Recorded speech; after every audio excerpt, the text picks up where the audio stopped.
I was supposed to be here a little bit ago, but I had to use the bathroom. And I had to make more tea. I feel like I've been stressed the fuck out. So my plan is to make myself a little mushroom cocktail. Nothing too crazy, nothing too wild. But we're on this journey together, friends. The strain tonight is Hillbilly Pumpkin. It is one of my favorite strains because she is very silly. And I feel like for the most part, I already know it's going to be like a low-key trip because I ate a lot of dairy today. So I'm excited.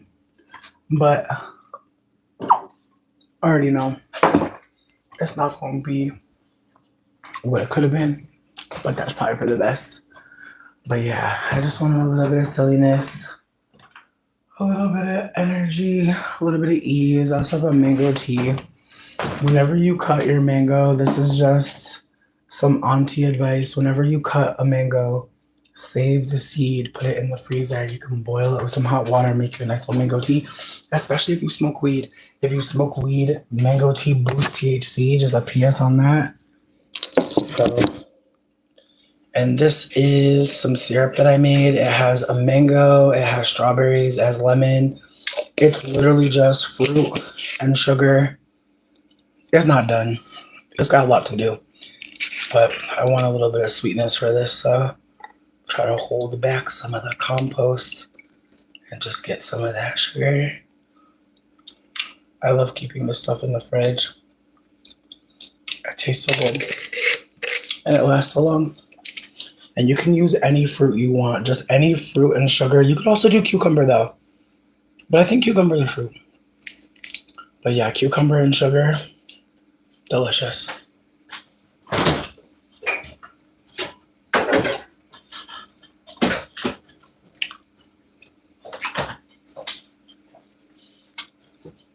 I'm trying to remember where I put the mushroom.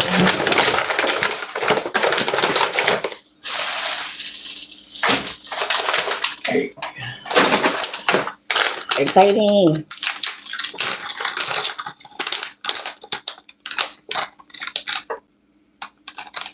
I'm crying. Simone, you're silly. How you feeling tonight? And this is the mushroom I chose.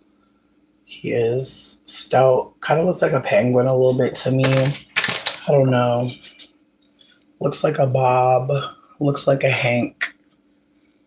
I'm just going to throw some little crumbs in there. I know. You're like, you're not going to weigh it. Here's the thing. I know that it's not more than a gram. If it's a gram. And like I said, I already ate. I had like a bunch of nachos with dairy, and the dairy is going to prevent it from doing the biggest thing that it could do, which is exciting. Just a PS on that, folks. If you ever want to take mushrooms and you don't want to have a crazy trip, eat some food beforehand. Eat some meat, eat some dairy. I had very cheesy nachos, so I'm going to be Gucci. But for the people that don't know that, animal milk will totally wipe out the psychedelic effect. Meat, anything fried, super processed. So that was my plan. Have some nachos. I had some pasta earlier too. I haven't had any meat, but there's dairy all up and through the well, I had bacon earlier too. But yeah, so like I said, if you take mushrooms and you are scared about overdosing, which, let's be real, I feel like more than we say that, we say if someone has a bad trip or someone's having like a bad experience. But I want to be candid that if you eat before you take mushrooms, your trip will not be that intense, especially if you eat like a hamburger, a steak. So I already know my experience is not going to be that wild. Also, the strain is called Hillbilly Pumpkin, and it's kind of like a laughing gas kind of strain. It's not serious, which is why I took it. The strain is very, very silly, very stupid, very goofy, very giggly, very anti-stress. This is my favorite strain, I think. Like in terms of just every day. Like if I'm talking about like doing something a little deeper, then there's other strains, but this is my ride or die. Like this is baby girl, okay? So with that being said, I just want to show you what it looks like in the cup. Like I said, I saved my mango seeds and I will boil them in some water. Mango tea boosts THC if you're low on your weed, if you smoke weed a lot, and let's say you're not getting as high as before. You don't need nothing new, baby. Just get you some mango and drink it.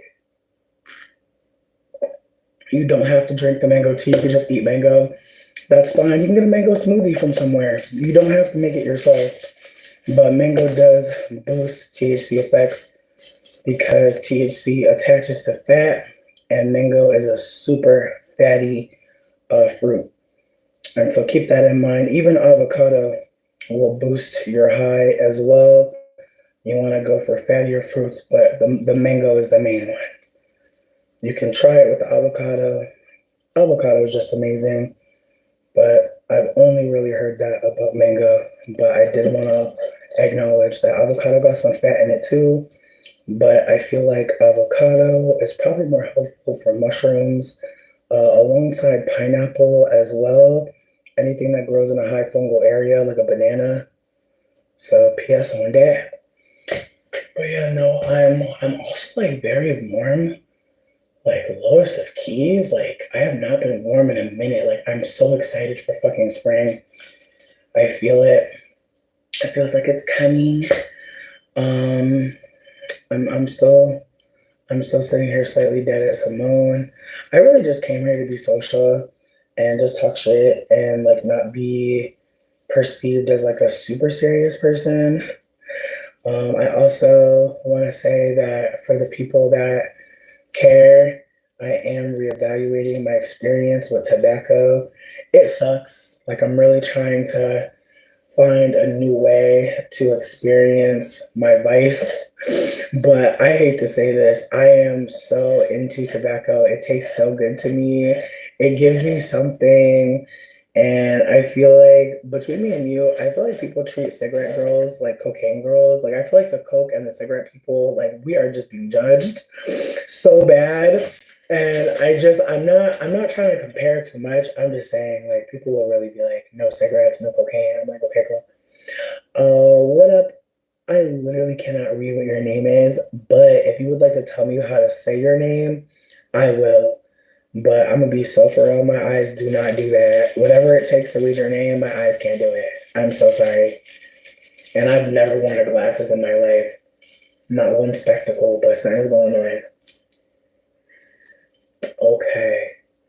All right. Hey, Miracle. All right. Like I said, though, I really just came here to be on a little bit of mushrooms, a little bit of mango, a little bit of weed, and just talk about how I'm going to try to quit smoking cigarettes, which is fucking hilarious. Because I feel like if I smoked a whole cigarette, I would be pissed. But I still love tobacco.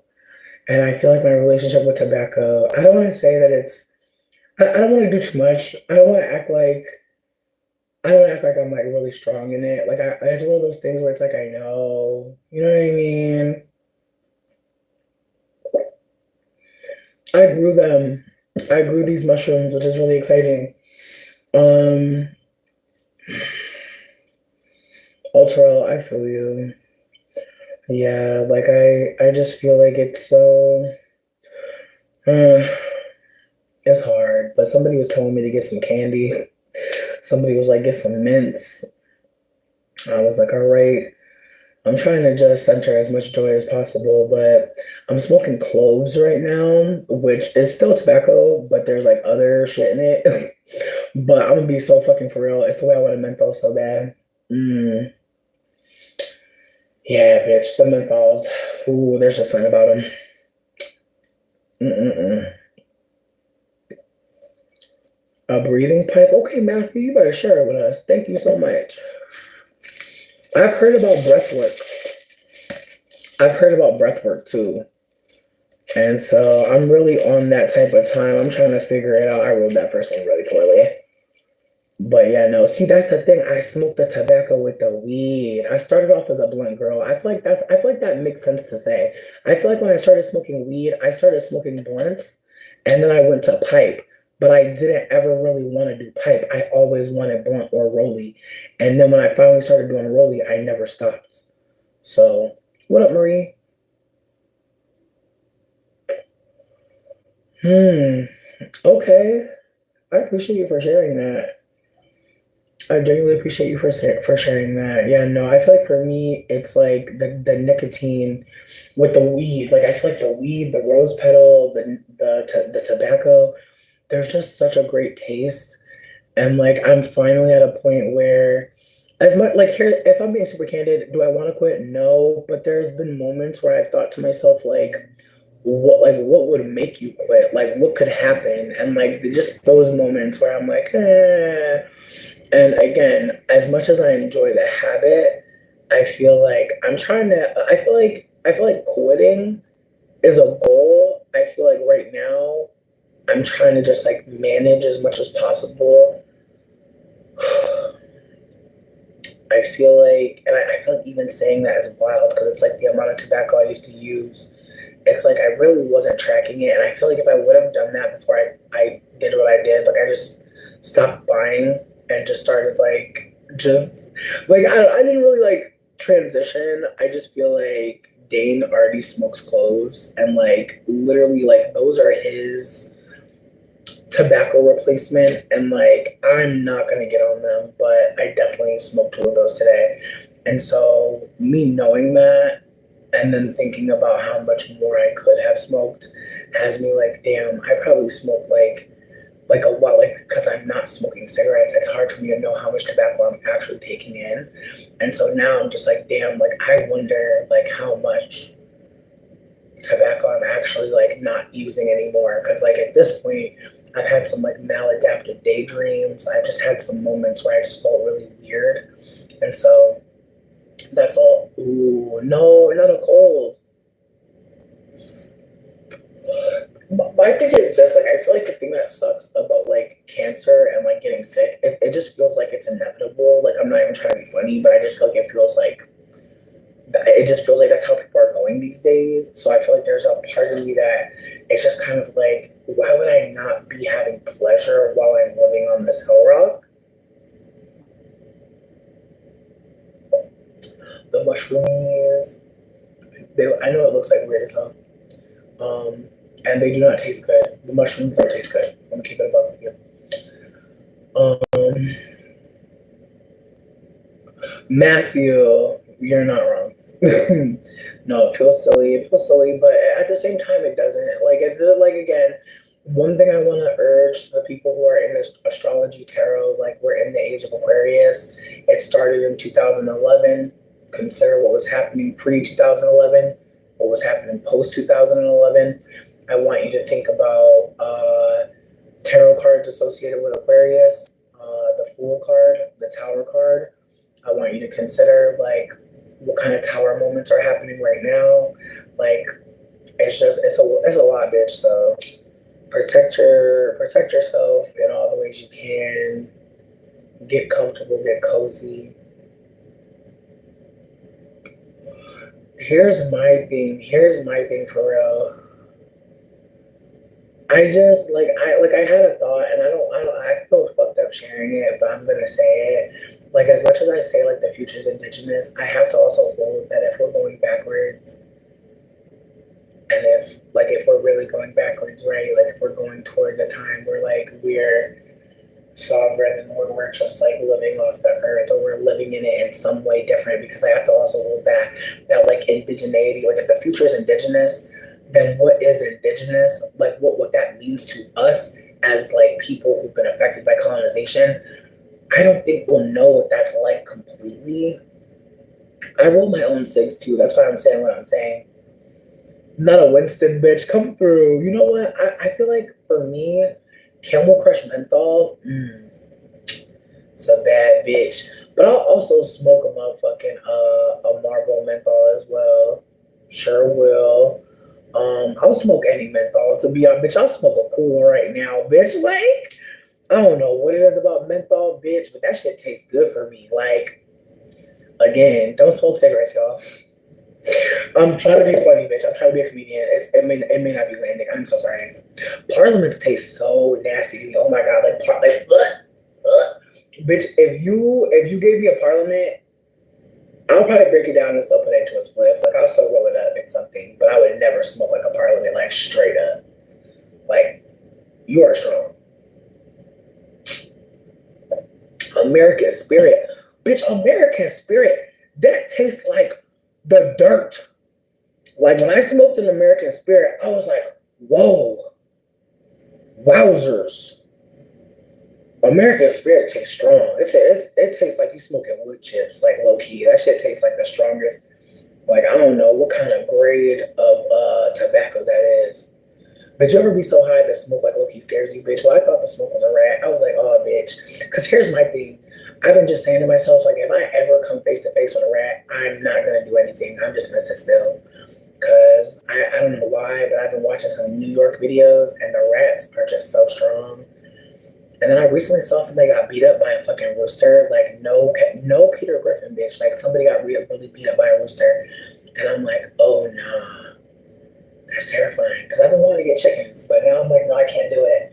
Because if I get like, I just feel like I'm not the kind of person that can get beat up by a chicken. I just don't think it's gonna work out. I'm roasting his ass. Like as soon as he beats my ass, I'm eating him and everybody else. Yeah, I'm petty. There's no way a rooster's beating my ass and I'm not making fucking fried chicken all fucking week. Like everybody's getting fried up. I'm not getting beat up by a chicken. I just can't see it. I feel the same way about like a yak, a cow, a goat. Like if you attack me, I'm eating you immediately, bitch. I'm saying grace over you too. Exact, bitch. I've been wanting a pot pie too. It's almost out of the season, bitch. You cannot eat no pot pie in June, bitch. So I'm really trying to get a pot pie soon. You're smart. Thank you for reminding me. Benson and Hedges, I never heard of that. Vintage cigarette items. Ooh. An unopened pack of Newports with a disposable camera attached? What in the 90s? Oh my god. That is amazing. I swear, my mom used to get like a bunch of Newport stuff. Like she smoked that much cigarettes, bitch, to where they was like, you want some merch? You have pot pies all year long? See, that's the thing. I can't see me with a pot pie in June. It's too hot for a pot pie in June. Like, I feel like for me, I can't eat everybody pot pie. I am married. I am. I'm very spoken for. I'm so sorry. Pot pies and soup. Here's my thing. I feel like there's summer soups. You're right. You're right. What up, skeleton? There are summer soups, but do we really like? I don't know. I feel like outside of tortilla and Super Toscana, I don't know, because you know the cold, Panera Bread be cold as fuck inside during June. That beer cheese soup is good. But yeah, no, I feel like one thing I like about the cloves is I feel like they burn a little slower than tobacco because it's clove mixed with tobacco, and it tastes like November. It tastes like Halloween, Thanksgiving. Makes me think about turkey. I think I left something on the stove, low key. I'm gonna go check on it. Let's go. How am I marry you if I'm married? That don't even make no sense. You trying to go to jail? I pray not. Not I should have voted. Oh my goodness. They really want to talk. Mike, nobody is dancing. It's not a 360. This ain't no pop the balloon. It's none of that happening here. I got bad knees. I'm 47 years old. All right, I'm plotting on my 50th birthday cruise. Like, it's just not the chat for you. It's really not. I'm about to take my Metamucil. I'm somebody's auntie and granny. I'm the granny auntie, okay? Auntie granny. Just so you know. That sounds crazy, low key, but what I'm trying to say is I'm somebody's aunt and somebody's grandmother. Two different people. That's what sounded crazy. I'm crying. Not dance. Not gym trainer. I'm screaming. We're living in the wildest time. Anyways, I'm crying. Right. I'm a grand titi. I'm screaming. Sidebar. I am man. I'm trying to be honest with y'all about this and not be too like scary, but I just had a whole moment earlier where I was just like crying like really bad. And I was like, bitch, if I'm scared, what the fuck is the point of being alive? Like, if I'm scared to say what's happening, if I'm scared to talk about what's going on, what's the point? And again, like, I waited strategically 20 minutes into the live to start getting super political because, bitch, honestly, like, you really don't know. Like, bitch, I'm telling you, you gotta write white. You gotta write Caucasic, you gotta write Caucastic. I've been telling y'all, you cannot write black no more. Do not write black no more. Put an 8 on black. I'm telling y'all, I'm not saying don't say anything, but you have to be motherfucking strategic. It's getting very, very out here, but I don't want anyone to feel like we have to stop speaking. We just have to be more covert, more strategic. And I'm hoping folks know like this is not a time to feel like you have to be doing more than just remembering that you deserve to fucking say how the fuck you feel. You deserve to be outspoken. You deserve to have community that hears you and not feel so isolated in what's happening. And I know that some people can be really disillusioned with getting support right now, but findhelp.org has been really helpful. I found a place to wash laundry for free. I no longer have in-house laundry, and so that's been a really hard thing to pay for consistently. And especially like washing bedding, I did not realize how in-house laundry is just so amazing. Obviously, I wouldn't remember because I wouldn't think about it too deeply because I've been having it. Not having has been an issue for me. I also found a place where they have hot meals every day. I also found a place that does groceries. So just keep that in mind. Findhelp.org. There is no shame in needing support right now. A lot of us are brokiana. Findhelp.org. Again, for anybody who is in the United States, I know that not everybody here is in the United States, but findhelp.org is going to be where you go to get some kind of assistance. And they not only have assistance for food and housing, there's also assistance for work. And so if you're looking for a job or you've just been trying to maybe get some money for school, hey babe, thanks for hanging out. But yeah, no, you want to go on there to find either stipends for schooling. You can get recommendations for temp agencies. There's a lot of information on there, and I sent it to a friend, and they told me that they weren't sure if it was going to work. And I looked on there myself and got a lot of support. And so I want to say for anyone out there who's not sure where to turn, bills are piling up, things are getting crazy, findhelp.org. Okay. Again, there's no shame in being poor as fuck. There's no shame in not having it. I know a lot of people are trying to shame people about being broke. It's not worth it. It's not worth it, bitch. Because I'm telling you right now, everybody that's shaming you, they're gonna have to come back. Like this economy it's not economying. Not just that, but white people are actively not hiring people of color, especially black people. So putting it out there right the fuck now. Now is not the time to think that you don't deserve help or you don't deserve anything. So, like I said, nope, it's fake. Dane got me a bunch of fake nose piercings because he knows I like to experiment. I've been putting one in this nostril because like low key, I love when people do like a side nose piercing, but I don't know. I feel like I want like 3. I feel like I want like 2 gold ones and then like a double one right here. I'm gonna experiment though. But again, if people are not appreciating the shout out, that is real. I feel like I had a friend tell me recently that people feel like folks are begging when they're talking about mutual aid or needing support, and that's okay. We'll be begging, okay? Findhelp.org. Again, I'm only saying it because it has been helpful for me and other folks.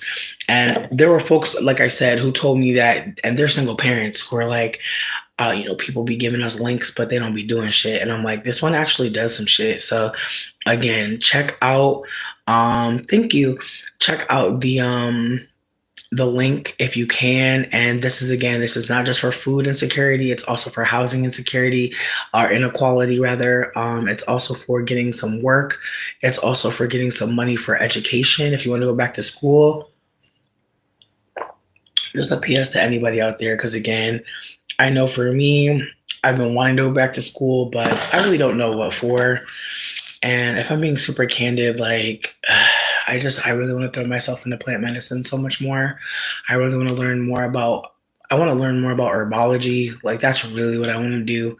And I also want to do retreats. Like, I also want to work with people who are in psychedelic space. Like, that's actually something I've been talking about with a couple friends, like creating a space where people can call in during psychedelic experience, because something that I've been thinking about recently is how white the psychedelic space is, and how there are times where if I was having a bad trip, I probably wouldn't want to talk to somebody white. I'm not saying never. I'm just saying that it's, if I'm being candid, I feel like I'm not looking to talk to somebody white when I'm in psychedelic space. And I also think, unfortunately, like there's ways that white people may not be considering how they're communicating, um, especially when they're not talking to someone who's also white like them. And so that's also what kind of motivated me to think about doing this. Um, just because, again, like there's been so many times where I've been on mushrooms and I've had the space to kind of do what I needed to do to like get myself together. But I really didn't know much, and I still don't know that much. I'm still trying to learn myself, but I'm just trying to figure out like how we navigate the next 4 years without this shit. Cause between me and you, like finding mushrooms was random. Like I didn't expect to find them. Someone just gifted me a bunch of them, like randomly as fuck. I'm crying. No, I have no tattoos. And so I really didn't know what the mushrooms were gonna bring to me. And I wish I would have remembered the first strain that I had. I wish I would have journaled, honestly. No, no, Daniel. Thank you for being here though. We appreciate you. We appreciate yeah. Yeah, we're just gonna hide their messages. It's giving thirsty a little bit to me, and I'm okay.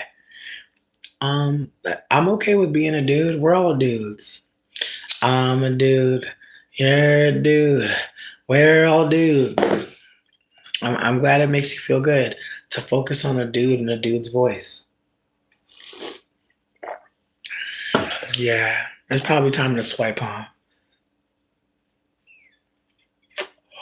That's my favorite part. Like when they start realizing, like, wait, if that's a man, why am I talking to a man? It's just, I just love it. It's a self-fulfilling prophecy, honestly. Like, imagine thinking you're gonna ruin someone's day.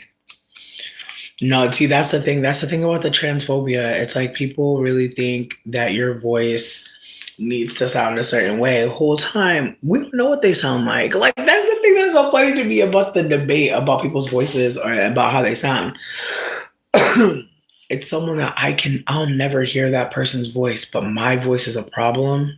You can't make this shit up, friend. This shit is fucking funny as hell. But yeah, no, that's part of the transphobia, unfortunately, is like there are a lot of people who are just popping up on folks being like, your voice is too deep. And see, that's the thing. Like, you ever think about how like we haven't had a Miss Braxton in a while? Jasmine? Like, you ever think about that?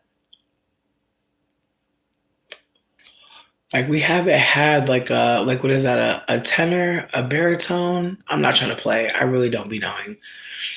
But we haven't had that in a minute, and I really feel like it's part of the transphobia. Like I feel like that shit is all connected for real, for real. Oh, Tracy. True, true. But I feel like even Tracy didn't get the longevity. Like I feel like she was kind of like, like I feel like they didn't give her enough. That's all I'm gonna say.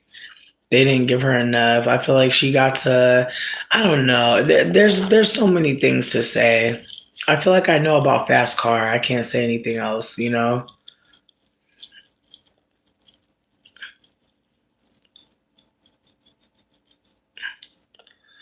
Darrell, I don't even know what you're talking about, dead ass. But if you want to explain, I would appreciate it genuinely.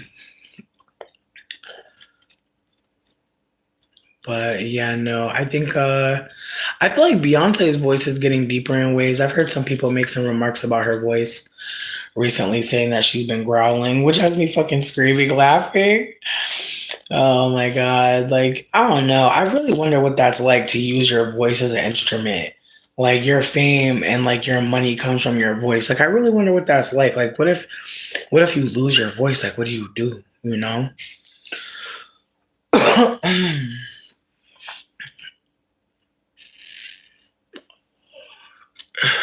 Thank you, Dr. Richard. My neck is looking luxurious. I know the buffet looking like it's seeing me. Mmm.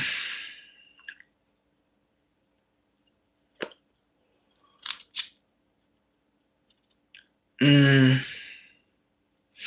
I mean, there are a lot of people that have a deeper voice. Like I'm thinking about Maya Angelou.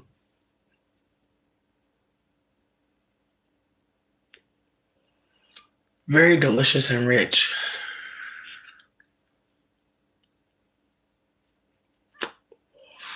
Yeah, again, but it's the way that people will see someone like dress more feminine and they'll hear my voice and like I want to be candid.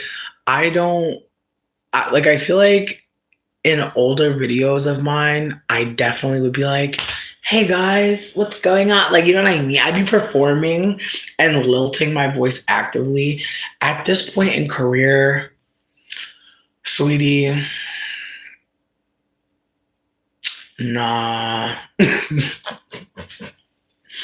And I think that's another part about it is like it's kind of like the difference between like the first day of work and the motherfucking 3,000th day of work. Like, sweetie, we're not performing anymore. Like, we here, you know, we are tenured. So I feel like that's part of it. I've been doing this shit for over 10 years. I'm not performing for y'all. No. And I think that that's another layer to like, me claiming my autism. I feel like I've talked about having ADHD. I actually have a diagnosis for ADHD. I do not have a formal diagnosis for autism. I personally don't care about that, but if people do care, that's okay. But with that being said, like I do think that part of it is also me knowing that I don't have to perform. I never had to. Like I never had to like make my voice sound more femme. I never had to make my voice sound more anything. Like I never like I don't feel like that anymore. And I think back and I don't think that that was necessary, but again, I think about how now especially we're in a time where people are really ramping up on the transphobia, and so I want to be candid that I don't really feel called to perform femininity beyond whatever the fuck I'm already doing. Mm, mm.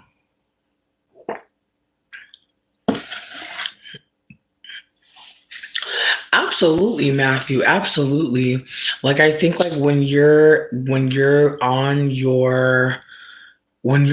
at your job, you're gonna talk a certain way, but when you're sitting amongst people that you're cool with, you're gonna talk a completely different way. And I think also like just the unmasking of feeling like having the camera on you means that you have to talk to people in a particular way, because I think that we've seen like the rise of like the influencer and the creator, and now we're seeing people who create content and like they're just talking to us like we're cool, and in ways it can be really interesting that that's happening, because in some ways like we're not really cool, we don't really know each other, and so in ways like it can be interesting that that dynamic is happening anywhere online, with any person, because it's a parasocial thing. But at the same time, I think with the rise of AI, it makes it harder to not try and pour into people because you actually know that they exist. Versus some of these videos we've seen where we're like, oh, that's like 3 layers deep of an AI. Um,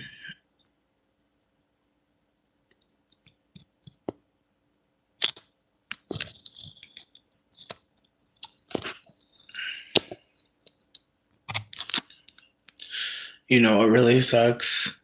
I've had this song. I've had that song by those Latino folks. I will vote for Donald Trump. I hate that for me. That song is so catchy though. Like they did a really good job. I really I feel like I know I shouldn't say it, but they did a really good job on this song. It's catchy. I'm so sorry, bitch. Like I know. I'm bad. I know. That song funny as fucking retrospect, bitch. I will vote for Donald Trump. Bitch, I'm telling you, it just be playing in my head. Why the fuck I found out that they actually recorded the whole thing, bitch? Aqua. Bitch. Bitch, I hate this for me. Bitch, and the worst part is I only like the live version. Exactly. There's no D. There's no D. There's no D, bitch. It's again, bitch. It's the live version for me. The version they created for the album, because there is an album. I'm not interested.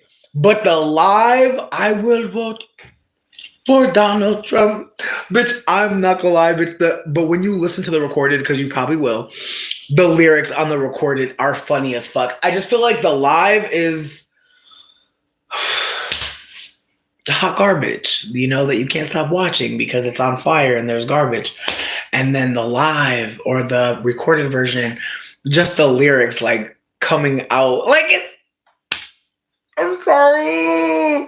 Listen, there's not a lot of stuff to laugh about these days. You know, like listen, I've been trying to laugh. I've been trying to find something to laugh about it. It's one thing. That song good as hell. Like honestly, at this point, give them a biopic like Selena. I want to know. I want to know about the downfall. What happens next? You know what I mean? Like I pray they go up. I pray they go up. I pray they go down, and I pray that we get a VH1 special. I hope Netflix. You know what? Actually, fuck Netflix because I feel like Netflix just did something really weird. Yeah, I don't want to go into it because I don't have all the information, but they just put out a video. I don't know if y'all remember the movie Orphan, but low key, I feel like they keep trying to tell this girl's story and they keep on fucking it up. Like they keep on trying to make it seem like this girl was like an adult pretending to be a little girl to get adopted. And the whole time it was the foster parents that was evil. And so that really blew me. I was like, damn, not y'all this whole time trying to make it seem like there was an evil little girl when it was evil parents. Not crush on Obama. I'm crying. Bitch, it's the way white people are like, if there's a third term, we're gonna call Obama.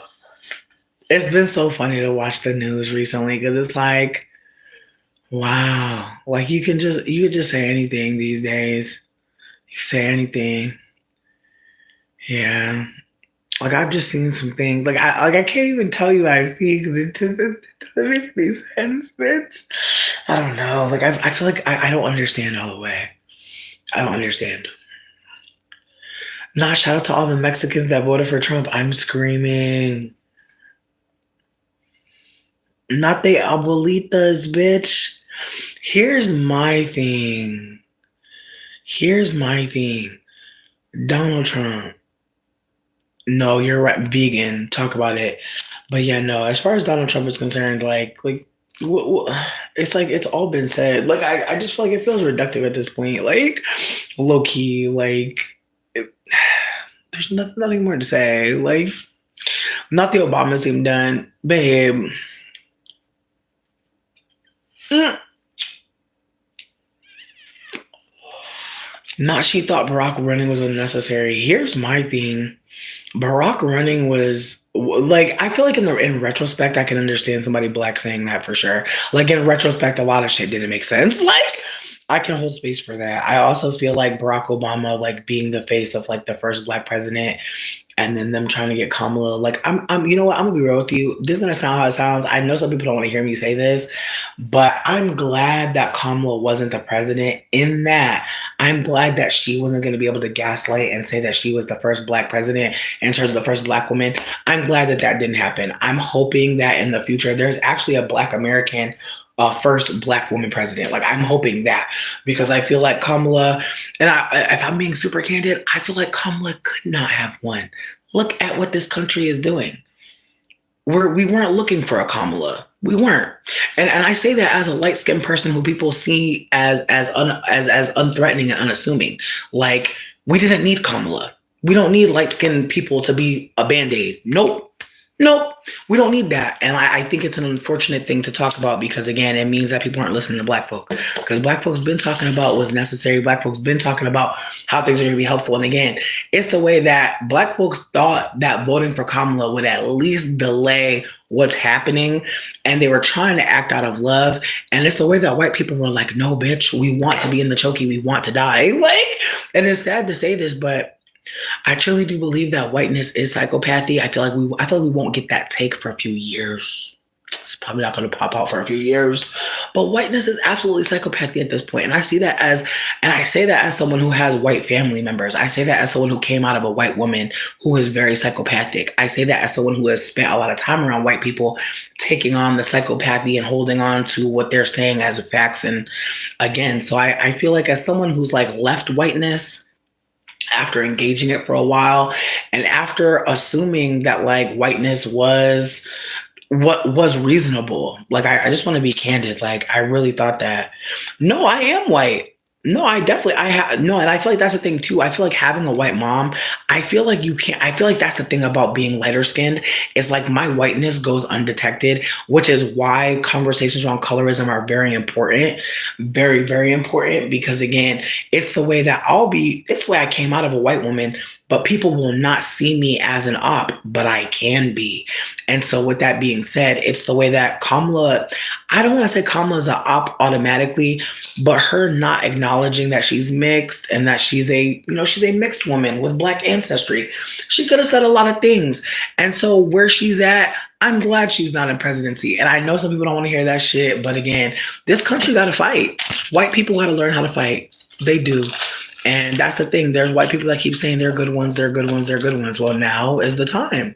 The bad ones are out here. You can see the bad ones. They wearing hats. What's next? That's the thing about white supremacy is like, you can only play stupid for so long, babe. Like, no shade.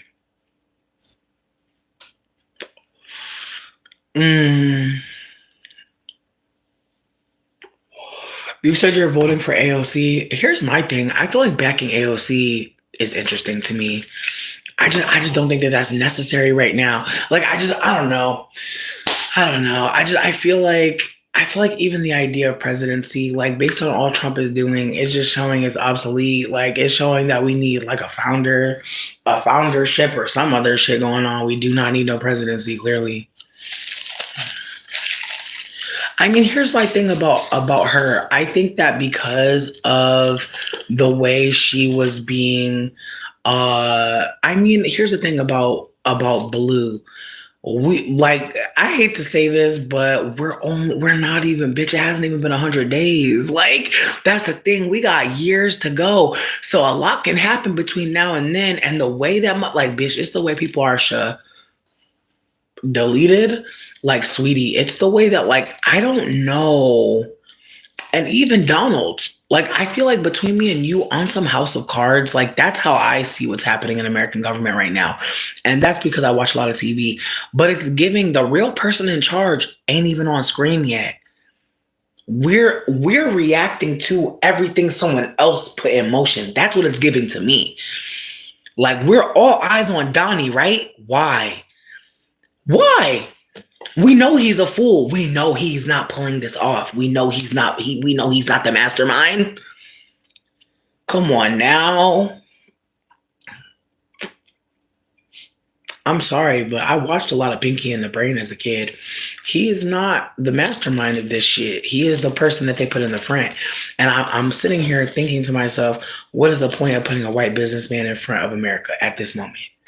What's the point of putting somebody white that seems to be rich and have a lot of access in front of our eyes to be, to be the one that we're supposed to focus on? What is the point of that? And again, it's the way that there's apparently a war coming with China. Babe.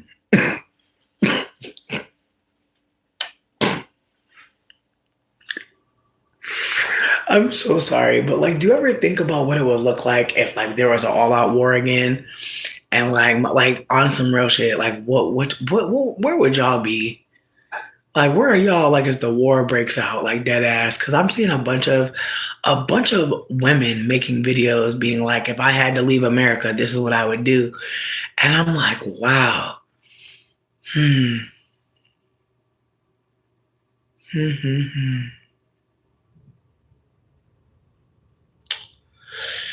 Whew. I'm tired tomorrow thinking about it, bitch. Right, right, right.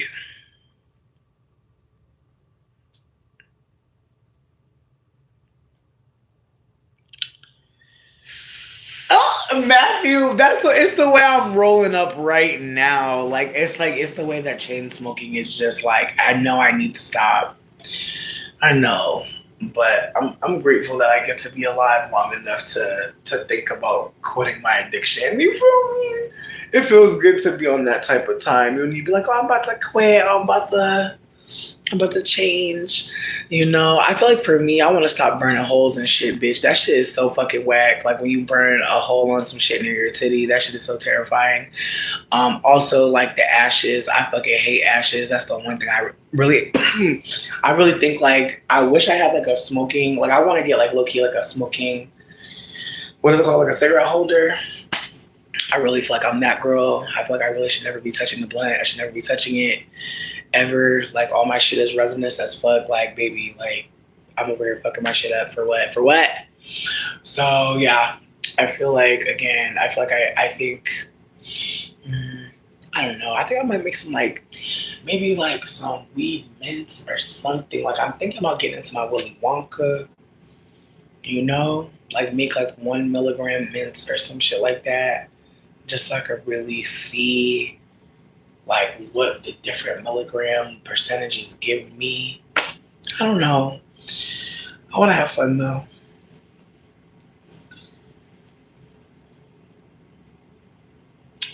Okay, French Revolution.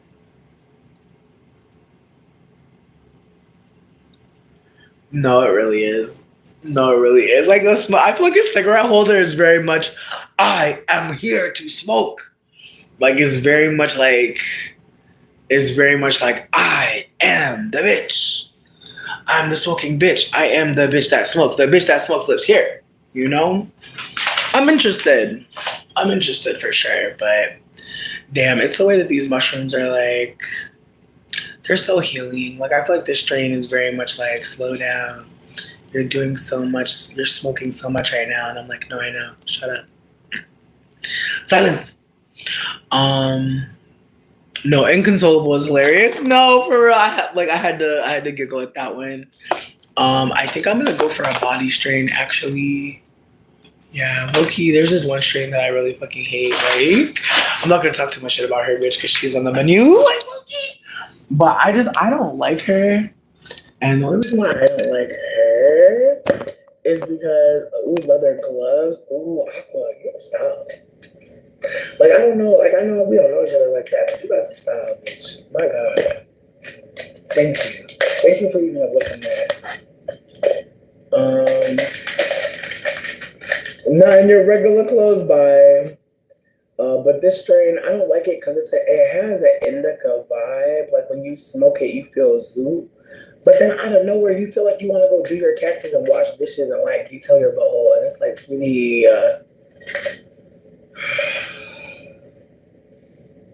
my audio. Oh no. Oh no. Okay, hold on. Is it better now? Are we good now? If not, it's okay. Still now. So at this very moment. Okay, great. Yeah, because I put y'all in the candle, but I put y'all deep as fucking in the candle. Okay. No, I really do need to drink more. I did put you in a cup. Okay. All right, you can have it here in a cup. All right. Does it sound like the Matrix now?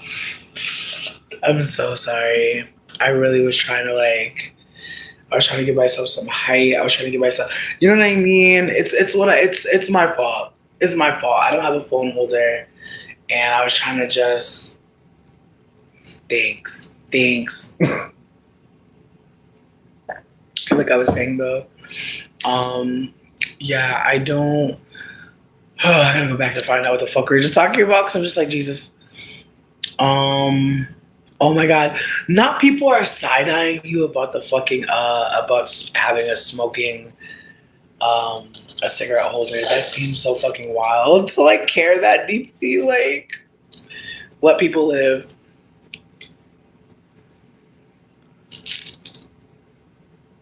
That's the last thing I needed to hear. Oh my god! But you ever wish you could just like delete what your eyes saw? My god. Aqua, that fucked me up. I'm gonna be so fucking for real. I heard the scream. That's what's worse. That's what's worse.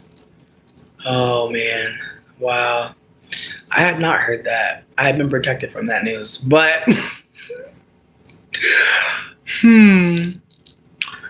yeah, all I have to say to that is I remember hearing that the future was indigenous, and I remember thinking to myself, damn, because I really wanted to go to space, low key. I'm crying, Matthew. I mean, like, here's the thing, like, space sounds cool, like, like when you're young, but the older you get, the more you're like, no, because like, if I don't have a blanket on my toes, like, I get really cold, and so I can't imagine, like, space has, like, you know, blankets, and then also the sun is literally a ball of fire. That doesn't sound like a place I want to take a nap. Neptune, terrifying. Like, again, there's just so much going on up there that I'm like, why would I want to go up there? But at the same time, I know some people think that that's ignorant. I don't want to go to space, but my thought process is this. So far, nothing out there is trying to come up over here, so I feel like it might be mutual. Honestly, I heard I heard a yelp. I heard a ah. That's what I heard. But in retrospect, I feel like it was probably like a long, like a yell, like when you fall down the stairs, and you're like you know what I mean? It's like a scream that has length to it, you know, like a falling off of a mountain, a falling out of a plane.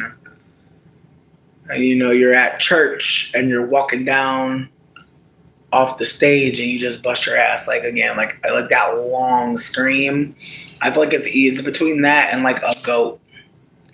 Like, I hear like a goat bleat and then I hear a long scream that's like a fall. But again, it's the way that I'm grateful that I've not heard none of this until I came here. I'm grateful that I've been protected for so long from hearing that anybody in space was heard. But I also feel like, where are the mics set up? Like, that's my thought process. Like, where are we setting up mics? What are we listening for? You know?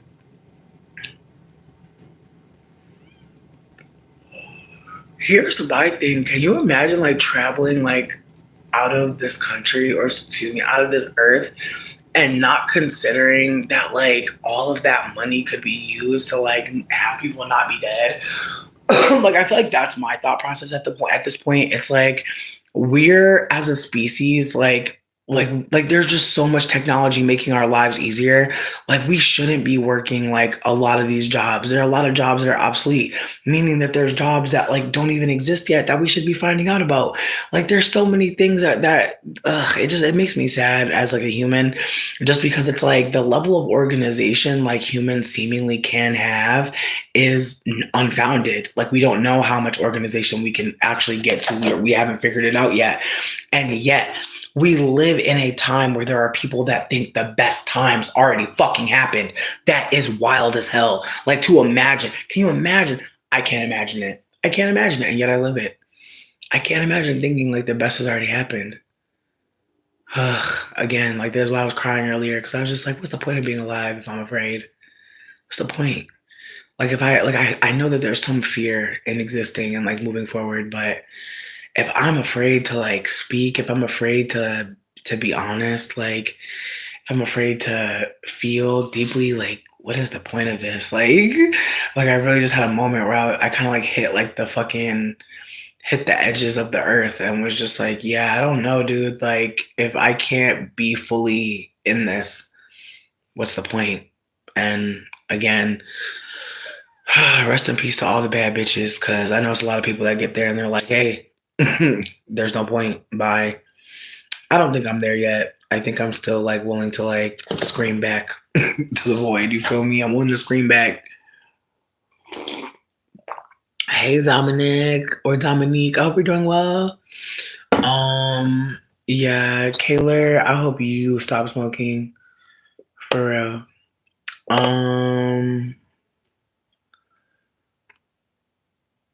Oh my God, Aqua.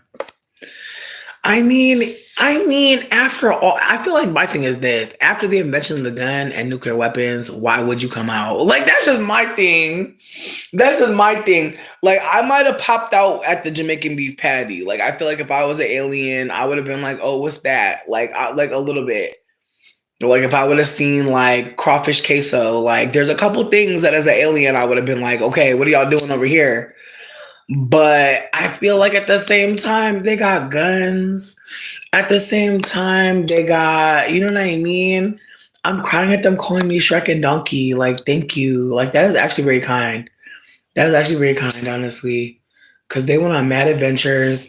Shrek, bitch, he got married. Didn't they have some babies or some shit? Like, he living good. Isn't he a king now? Low key. Pretty sure, didn't Donkey turn into a horse? No games. I'm pretty sure. Isn't Donkey Caucasian? No shade. I forget. Did Donkey turn into a man? Or the horse? I can't remember. From Mars?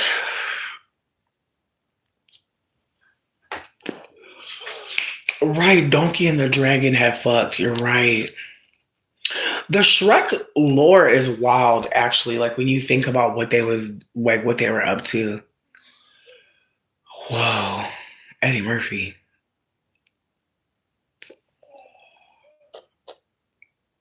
Not they keep subtracting numbers. You're silly as fuck. I really don't understand what's going on with Shrek. I know they did Shrek the Third. I don't know if there was a Shrek 4. I really couldn't tell you. But it's the way, like, bitch, it's the way that I would rather see Shrek on repeat every day over Harry Potter. Like, it's the way that, like, Harry Potter will never, like, babe. It's the way that so many people was trying to have a good time with Hogwarts, man. It's the way that I'll never tell no babies about no Hogwarts, bitch. It's the way if any young person tries to tell me about Harry Potter, I'm gonna be like, oh no. It's the way I'm about to gaslight people about Harry Potter. I'm gonna be like, no, didn't you hear? Didn't you hear Voldemort actually was the good one? Like, it's the way I'm about to gaslight everybody. I'm so sorry, bitch. I'm sorry. I'm really not sorry, bitch, but it's the way I'm about to actually like go on the fucking apps and write like an alternate lore for Voldemort and be like, actually, Voldemort, aka Tom Marvolo Riddle, like actually, bitch, I'm about to pop out. I'm about to be on some dramatic shit. Like I'm about to actually like come up with a whole side plot, bitch. I'm so glad. Like I'm literally like I'm just about to be such a villain. I'm about to like J.K. Rowling. You know, good and goddamn well, Tom Marvolo was supposed to be the hero of the story. And you changed the story up, so I'm gonna just change it back. Oh my god, bitch. It's the way that I'm about to like be so dramatic with Harry's backstory. I'm gonna be like, and Dudley was actually cool. I'm gonna be like, the Dursleys was actually Puerto Rican. I'm so sorry, bitch. I'm so sorry. Like, I'm actually about to act stupid. I'm gonna be like, yeah, and they let Harry stay at the house even though his mom was a crackhead. But I'm so sorry, bitch. Like, it's the way that I'm so excited. I'm so delighted. Ooh, J.K. Rowling. It's the way I'm gonna write a whole backstory for her. So I'm coming for your Wikipedia, bitch.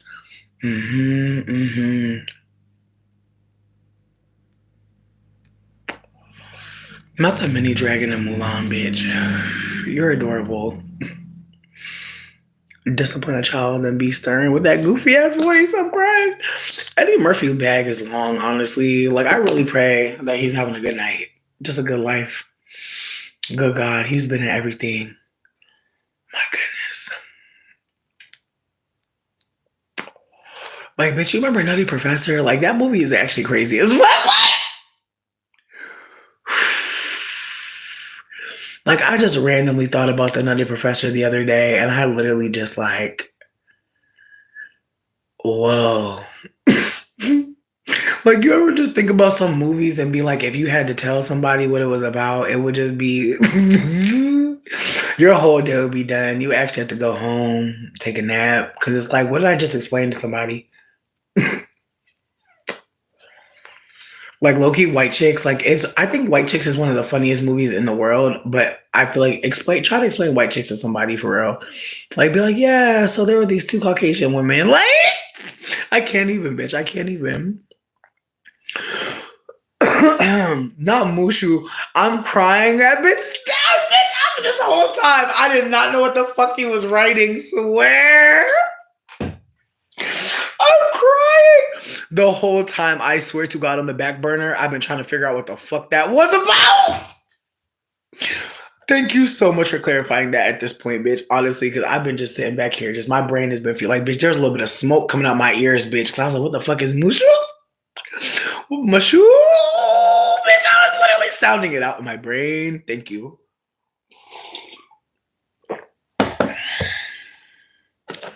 Not family friendly. Yeah, no.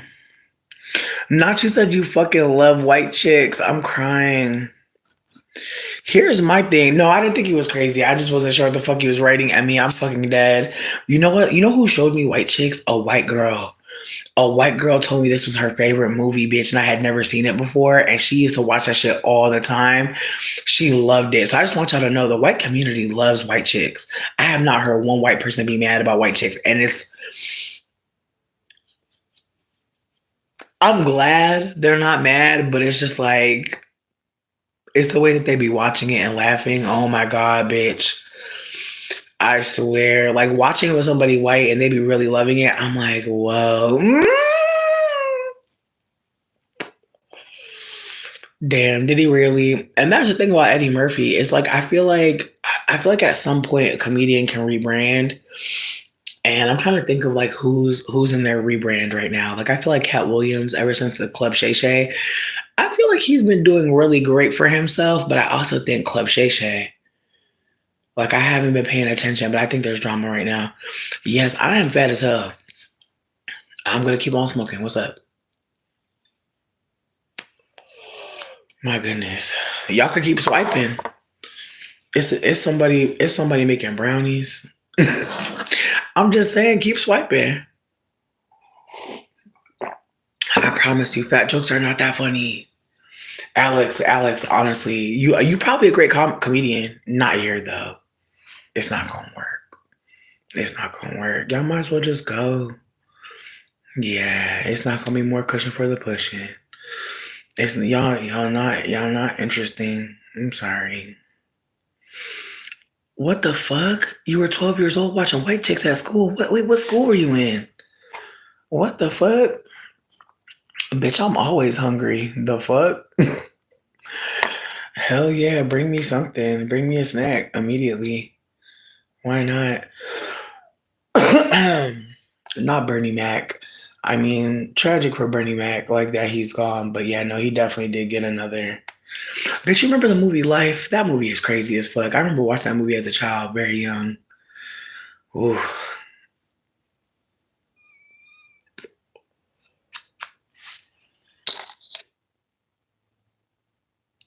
Nah, Ice Cube became the dad. I'm screaming.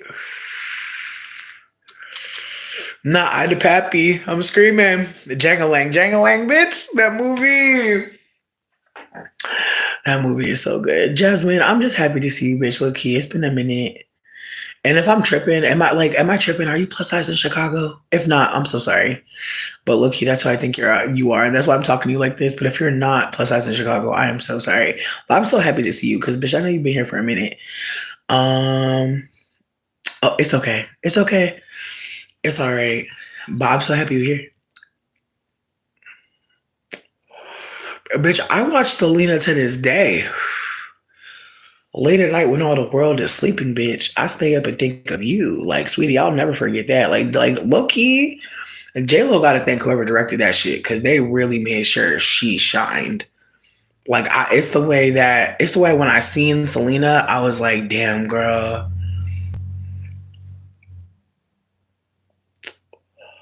No shade. No shade to Selena. I'm just saying it's the way that they really made them. Like, because I feel like they didn't really care about finding somebody that looked like the girlie. Let's be real. Like, they did not. They definitely made her white, which is problematic to me. But we here.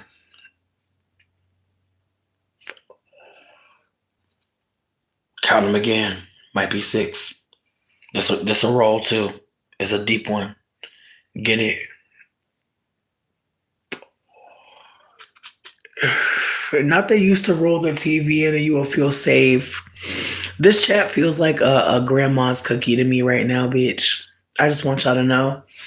This chat feels like 75-cent chips. Like, I just want y'all to know. Like, this chat reminds me of 75-cent chips. Like, this chat just reminded me of going to the park in the summertime and the state had the lunches program. Somebody remembers that. Somebody remembers when in the summertime your mom would take you to the park and they would have free lunches. Somebody remembers lunches. Somebody remembers it. Touch me, bitch. I feel like we on Oprah. I feel like we on Oprah. I'm crying. Not you're too lazy to go to your garage. Hazel, I hear you. What would get you up though? Maybe a cup of tea. Maybe a nice cup of tea. Franklin. Wait, the turtle? I'm so glad I did mushrooms for this conversation. Like, this was the perfect strain to take too, bitch, because this one is the one that's so unserious. Thank you so much. What are the price of Arizona's? Tell me more.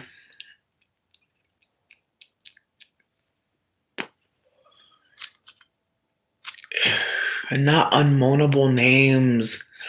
Unmoanable names.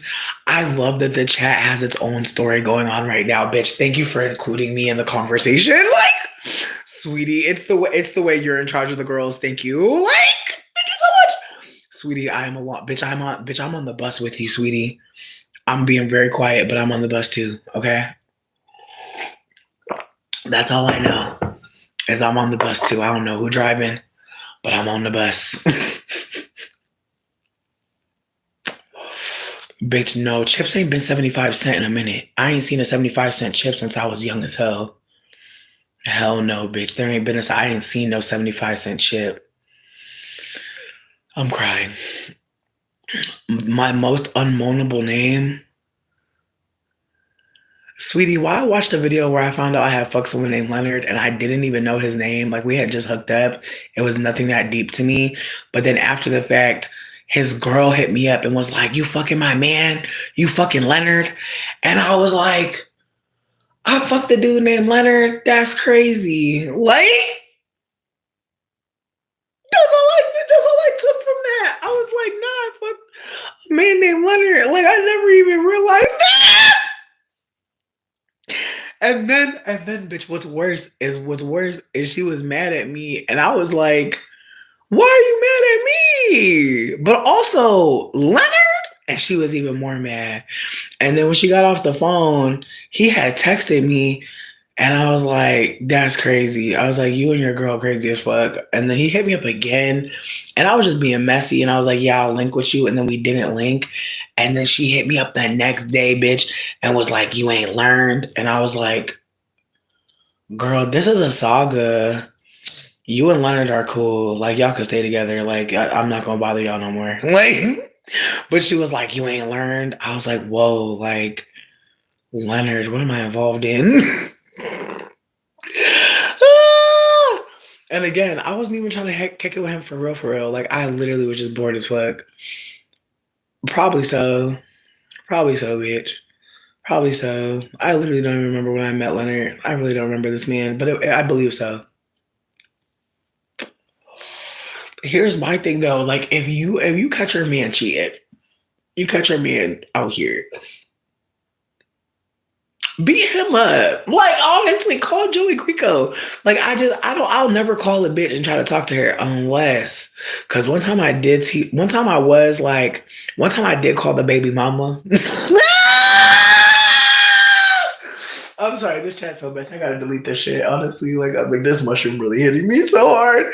But one time I called the baby mama and I teamed up with the baby mama. But you ever be team baby mama? You ever hate that man so bad? You like, hold on, let me call the baby mama, bitch. Like I low key, I pray I'm never there again. That's the worst place to be, bitch. When you fighting with team baby mama against the man, girl.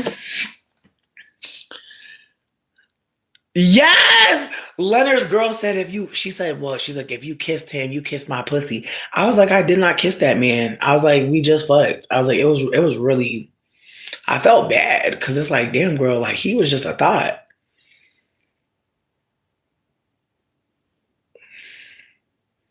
Damn, you know? Again, I felt bad for her, but it wasn't like I was about to go over there and pack up his stuff with her. You know what I mean? Like, I played my part, I was like, oh wow. I was like, oh no, you know what I mean? Because it's like, she already cussing me the fuck out. I'm gonna let her win. I'm gonna let her win this one. You got Leonard, and you got to, you surprised the side bitch. Okay, I didn't care about being the side bitch. I didn't care about being the main bitch. I just wanted some dick. So in the end, I feel like I got problems and dick. I feel like that's not what I wanted, right? So in the end, yeah, I could have had a V8 bitch, but the splash, not the can of fucking tomato paste. That's crazy. No. Um, whoa.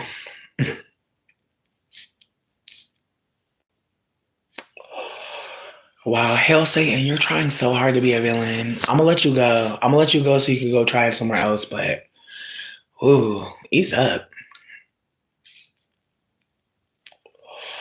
Here's my thing though. Is she crashing out? I feel like she probably having a good day.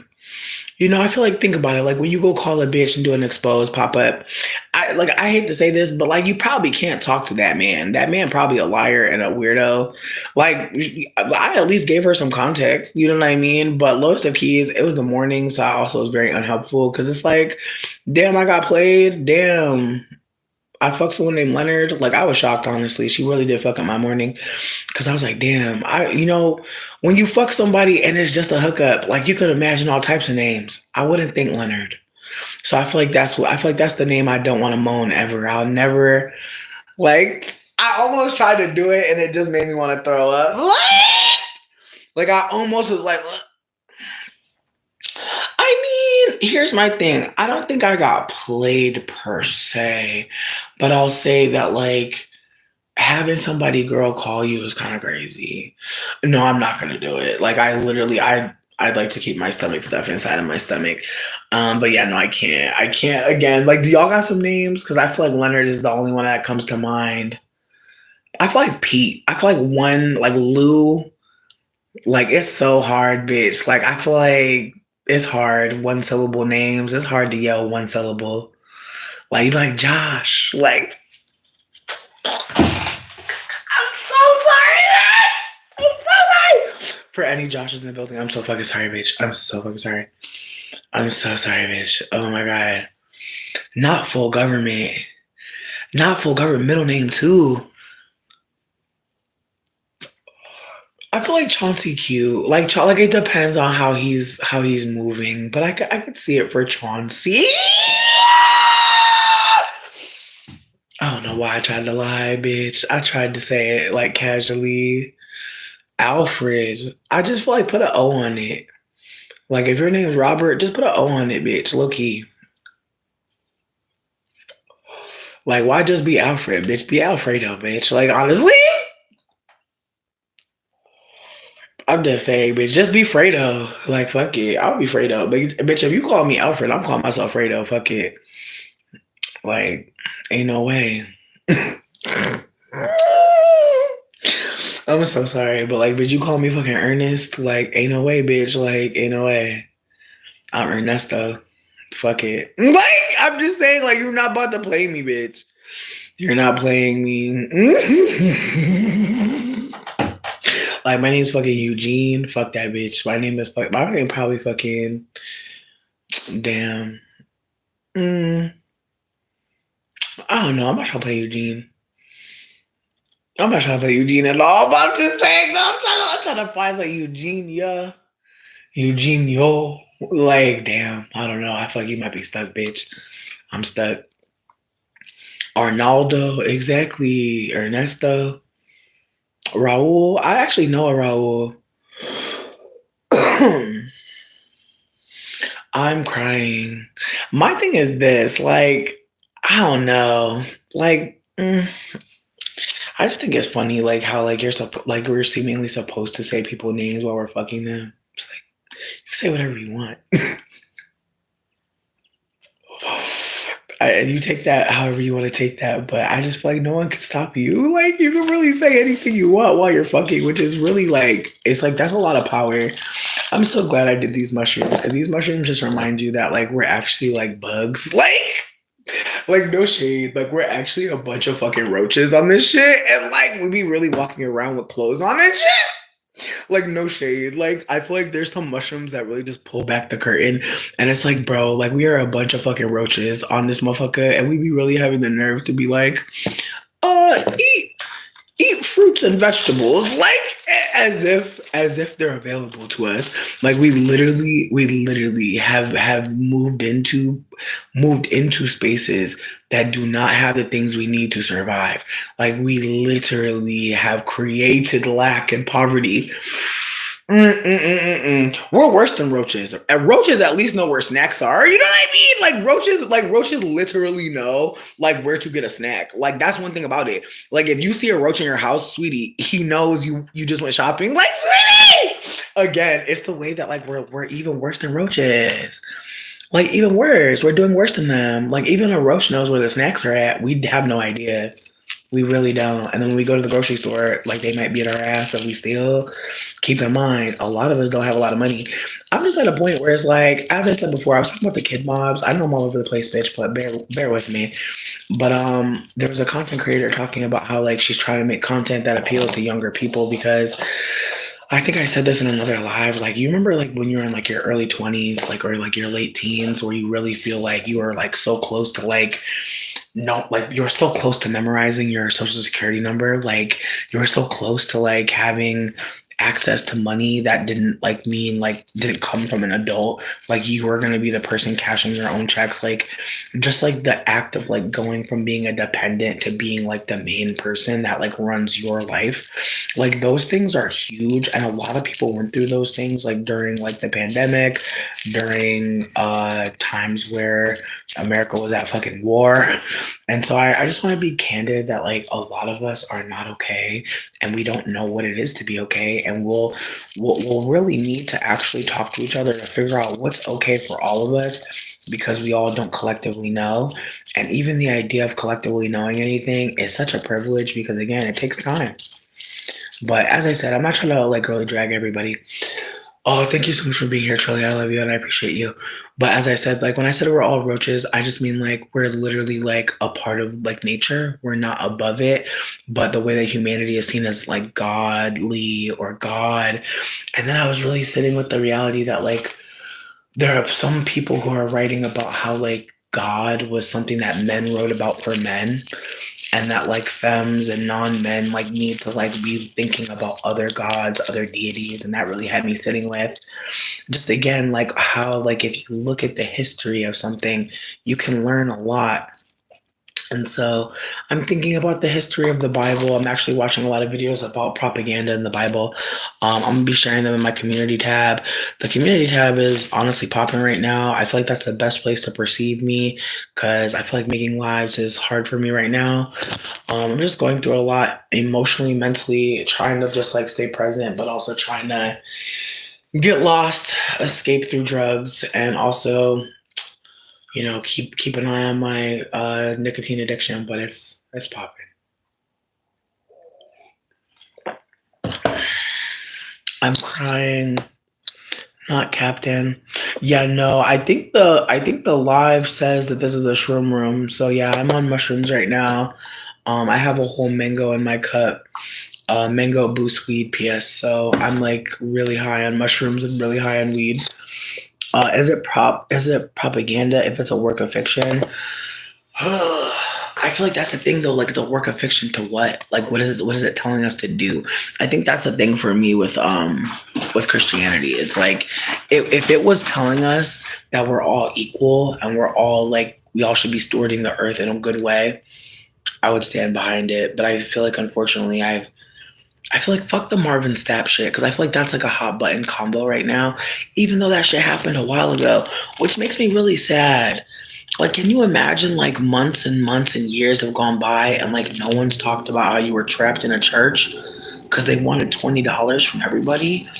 I'm sorry, but like that needs to be talked about immediately. That's a fucking fire hazard. It's also really presumptuous. Like, if somebody had $20 to give you, wouldn't they have already done it? Like, my God, like it's the way that like asking people for money directly is just such a fucking weird thing at this point because it's like a lot of us know it's harder to get and it's harder. It's so much easier to spend all your fucking money because you need so many things. Prices are going up. So again, I'm just saying like the way that the church was locking those people in and then like a lot of people are going towards the church. I'm gonna say this again because I know there's new people in here. Findhelp.org. Findhelp.org. I know there's a lot of links out there that go to nowhere. These are links that are checked and reviewed by people. I know I'm on mushrooms right now. I'm having a really good trip. It's really feeling good. But again, I feel like I want to be candid that findhelp.org has helped me find free laundry services because I don't have a laundry inside of my home. It's also helped me find out where there's food pantries, where there's a food drop off, where there's community center meetings, places to go, places to perhaps look for employment. There's a lot of layers, so look into it. Yeah, thank you. And again, is it propaganda if it's a work of fiction? I feel like that's the thing about it. Like some of the things that we watch or we pay attention to, they do kind of fall in this trope of like man meets or like boy meets girl. They fall in love. Now there's a baby. Now that you know what I mean. And again, I want to be candid that there's nothing wrong with wanting to have kids or wanting to be married. Like that's not what I'm saying. What I'm saying is that that's not the only milestone. That's not the only thing to look forward to. And it feels like that's like a big push on people's minds. And it's been kind of scary to watch unfold. See people be really focused on who's not a wife. Shit's very strange to me because unfortunately it feels like marriage, a creator said, is like DEI for men. And it's like, like I think I talked about this candidly. Like I love Dane so much and like I'm really grateful for him. And like while I've not been able to find formal employment, it's been dope that we've been able to like support each other. But let's be real. Like being with a cis man, even if he's like trying to like unlearn the ways that he's been like positioned in this world, like they do have this way of like centering themselves and centering their needs. And even though he does go out of his way for me a lot, I am not trying to put him down. I'm just acknowledging that there are ways that like you will benefit a man just by paying attention to like their rhythms in a way that they're not doing for you. And I'm not saying that they can't. I'm just saying that they're not socialized. So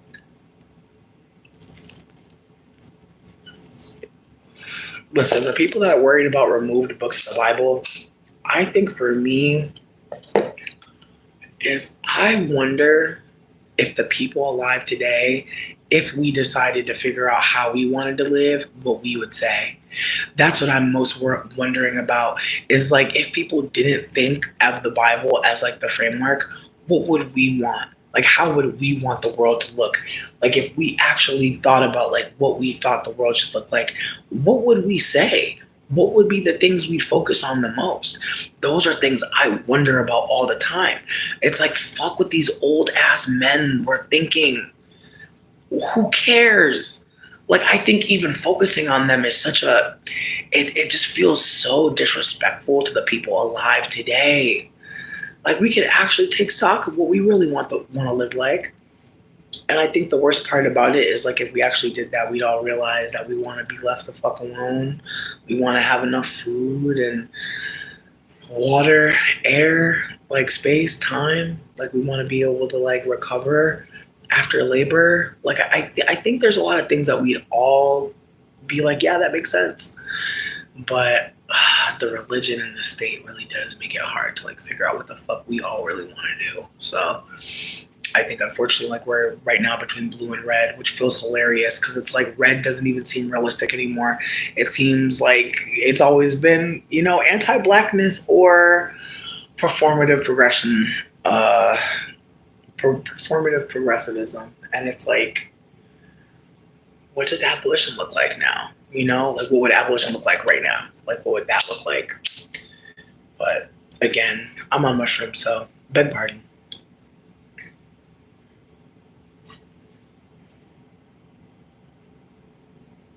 I mean, sure, but here's my thing: those religions aren't like on the money, are they? Like there's something about Christianity being on the money, bitch. There's something about our hourly wage being factored into like what we're being paid per year. Like there's something about like in God we trust, babe. Whew. It makes me think of this little boy who made a video where he was like, I asked my mama who created God, and she told me to shut the fuck up. Like, that's what it feels like, honestly, at this point. It's like, yeah, let's just shut the fuck up. Because it's like,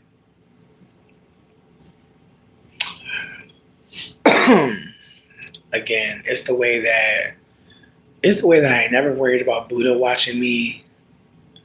None of the gods, none of the deities. I ain't never worried about them watching me. But it's the way I'm supposed to worry about God watching me. I don't know. There's just moments where I do wonder what Christianity, like how much damage it's about to do. Because there's a desire to connect all of this, like Trumpism, to Christianity. Man.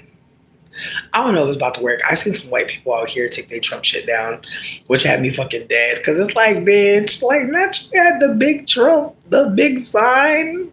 Like, not you, not you. Woo! Like, he done lost. He done lost out here, bitch. Like, I see a lot of people with, I voted for her backup. Like, it's very interesting. Like I said, white people wearing Kamala hats. All right.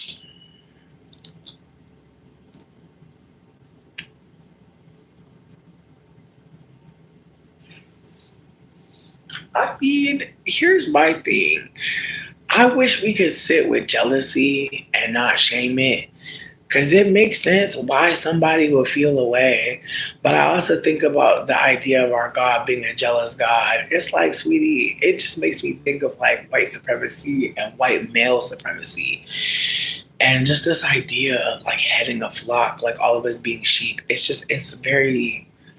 And again, the fascism of us and them, like the ways that like people are, you know, they're red or blue. Like it feels so strange right now. It feels so strange because there's just been so many layers unfolding, it seems.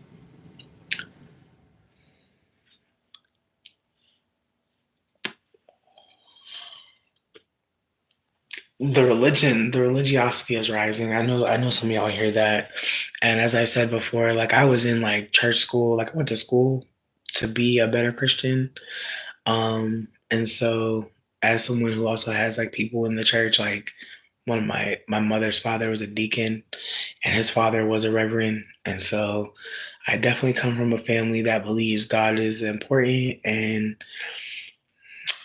I definitely have not met many elders that did not think God was very important. So I want to be super candid that I had a Bible as a kid and I barely read it, and I really didn't. I don't know. It's weird. I feel like my whole experience with God as like a experience, I just remember feeling like watched, and I remember not being appreciating that. And I remember at some point when I told myself he can't possibly be a real bitch. And I just remember getting mad as fuck because I was like, not these bitches are lying to people. Like it's kind of like the Santa Claus shit. It's like when you believe Santa's real, like that's a conspiracy with you and your friends. But when you get out of that shit, it's crazy to look back and be like, damn, y'all was really having us write letters to motherfuckers that don't exist. You was real. I was like, bitch, you ate the cookies. I remember one time me and my brother woke up earlier than our mom, and our mom had planned on waking up early to do the presents. And we woke up and saw nothing. And we saw the cookie get ate. And there was like a bite out of the cookie. I was like, oh my God, it was this bitch. It's the way once Santa Claus wasn't real, I was like, oh sweetie, now I know. Y'all will lie. I just feel like enough adults told me the truth to where I feel like as a younger person, I always knew there was a little bit of kayfabe going on for everybody else. And it's the ways that at this point, I see like God as a way to keep us operating a particular way. Like if you think that there's someone watching you above, what won't you do? But if you know that nobody's watching you, what will you do? That's why I think about like some of the people and like heads of churches. Like I look at them very, very fascinatedly because it's like, what would you do if you know that you're the one watching you? You're the one that has to sit back and look at what you've done. You are your moral compass. Like no one else is that outside of you. Hmm.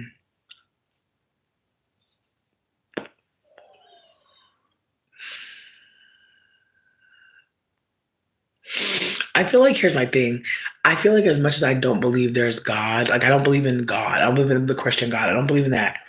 I do believe in spiritual energies. I believe that when you die, hmm, I believe when you die, I don't think that it looks the same for every person. I think some people's death probably looks really cool. Some people death might be a little bit more unspoken. I obviously can't know because I haven't experienced it yet. But I like to think since I've been close to being dead, like I've had experiences that seem like near death type shits. Like I like to believe that there are definitely moments where your soul can cry out. Like I believe in that. Like I believe that like there's ways to be heard beyond like the physical. Like I truly believe that like if you're like really weeping in pain, I believe that on some level like somebody hears you even if like you may feel like you're totally alone. I believe like people run on people's mind, like people just checking on people. The Mercury retrograde, like I don't believe that shit is fake. Like I truly believe that like, the planet Mercury coming back around like in a particular way. Like I do believe that these things they matter. Yeah, like I said, I think that like telling people that you're an atheist can be awkward because like I don't want to ever say that I know everything or I know what's not here, but I feel like saying that I don't believe in Christian God, like I think that's I'm comfortable. I'm comfortable. Only because again, like I'm comfortable. I'm not gonna even go too deep into it. I'm comfortable. Um But other people's gods, I don't think about it too deeply. I think that like worshiping anything is wild as fuck. Like in retrospect, like when I think about worship, I think about giving a lot of attention to other things. Like I don't know. I don't know. I say this as an addict, as someone that smokes weed like religiously. Like I think even like how much I smoke weed is wild. Like if I'm being super candid, like I'm at this point where I'm like, damn, like, do I need it? And it's like, I do, bitch. And it's like, but why do I need it? And then when I pull it back, it's like, bitch, because I'm fucking stressed. Like, I don't know what the fuck is gonna happen next. Like, I have moments where I'm just like trigger warning for fucking war, bitch. But it's like, sweetie, what happens? What happens when shit pops off? And that's the other thing too. That's funny. It's like, and it's not funny, but like between me and you, not even between me and you, like. I'm just really thinking about 9/11 and like what we think of war on our soil looks like. Like that's where I'm at. Like it's like we saw 9/11, we saw a bomb drop, like we saw some things, but there's a part of me that's just like, what does it look like now? Like it's not gonna look the same. Like war in 2011 on American soil is not gonna be what it's like now. And I think about how even that feels very controlled. Like in retrospect, even though there was three different plane crashes that happened, there was like one in a field and like I feel like when we talk about 9/11, we focus on the towers. We don't talk about the other two explosions that happened on that day. And I understand that, but what I'm trying to offer is it's not gonna be like that. You know what I mean? And I'm just wondering, like, what state, like, what city, like, what? Yeah, I feel like again, like, I'm not trying to distress anyone, but it just feels like if America is quote unquote the country that's out, what does that look like? You know, for the countries that are feeling away. You know, I wonder that. Mm. Yeah, no, I feel like I love staying curious. I really don't know what's coming. I really have no idea what's next. Happy birthday, Bookie. But yeah, no, I don't know. Like I really don't know. And I don't want to be on some like it's all bad because if I'm being candid with you, like we did not need Kamala. We did not need someone that was gonna make it seem like they could just fix it all. They can't. We're at an impasse and like I think it's deeper than just like individuals and I think that that's the issue is like what does it look like to herd up, what does it look like to squad up, what does it look like to pour resources in together, what does it look like to rebuild. I feel like right now we're being asked to ask a question we have never had to ask as people, or at least your mother and father didn't have to ask these questions and their mother and father didn't have to ask this shit neither. And so again, we're being asked new questions and do we have new answers? Hmm. And that's the thing though. I truly believe that like shit popping off, I hate to say this, is like we're so insulated to put for them to put on something that's more like between me and you, I don't think any other country wants no parts of this shit. I personally feel like they're like, you know what? Have fun. Like that's what I see. Like I see other countries being like, y'all good. Cause it's very much like it's harder to do a psychological operation when the world can see everything. In 2011, not during 9/11, like we were not online, us, you and I, in the ways we are now. Bitches was on different websites. We was not doing deep dives about 9/11. We just weren't. And even the people that were, like, they were not getting the amount of information they could have gotten. And even now, like, searching for stuff seems so weird. Like, I don't know. It's nerve wracking. It's traumatic. I'm sorry. We could change the topic whenever y'all want. I feel like I'm having like a moment where I'm just really like locked into like just how much this actually feels so bizarre, and it's affecting like how I look at other people because I'm like, do you know how crazy it is out here? Like, do you feel like it's crazy? Because there are people that like will say it's fine. You know, there are people that think that it's okay, and I just feel like I don't. I don't know. It's the way that I don't want to talk to anyone. I'm scared for summer. I'm very scared for summer, y'all. Like I'm very scared for summer. I don't know what this is about to look like. And there's a bunch of people being like, oh, we're telling people not to go to America.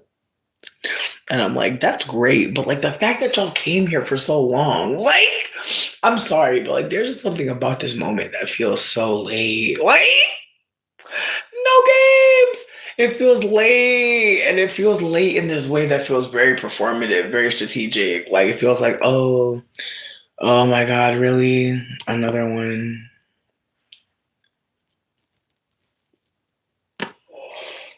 I'm crying. And now somebody trying to pop up to finish the job, bitch. I love that we both got them together. But bitch, like, sweetie, and people from different countries were still coming here with all of this. Like again, it's just again, it's the way that it's like, yeah, I guess America's bad now. No, that's what I'm saying. Like white supremacy, like that's all they have. All they have is making names on people. And what? And what? And what? Mm. Like again, it's the way that that's all they got. That's all they had. That was power to them. That was a moment of power. Like that is tragic. America been done. America was done since they had chattel enslavement. No, I really am. I really am blending. But America's been done since they were enslaving people. Like, hello, hello, hello.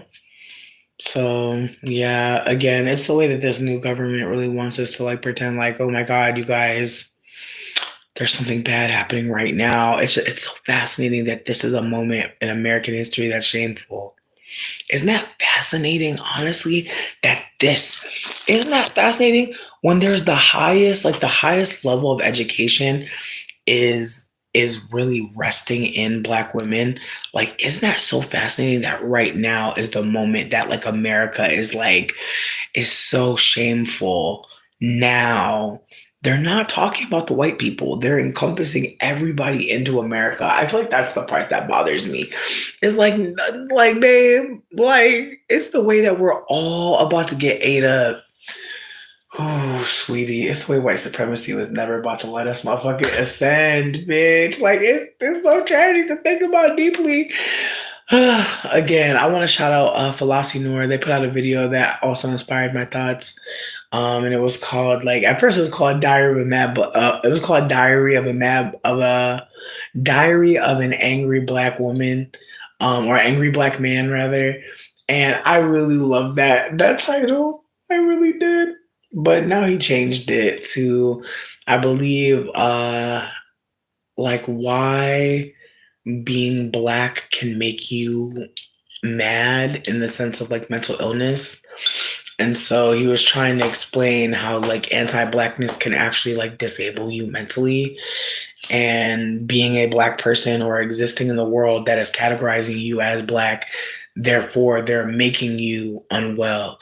And so I had to really sit with that as like again a reality that like just like during enslavement they were saying people was crazy for trying to run away. Like remember that shit?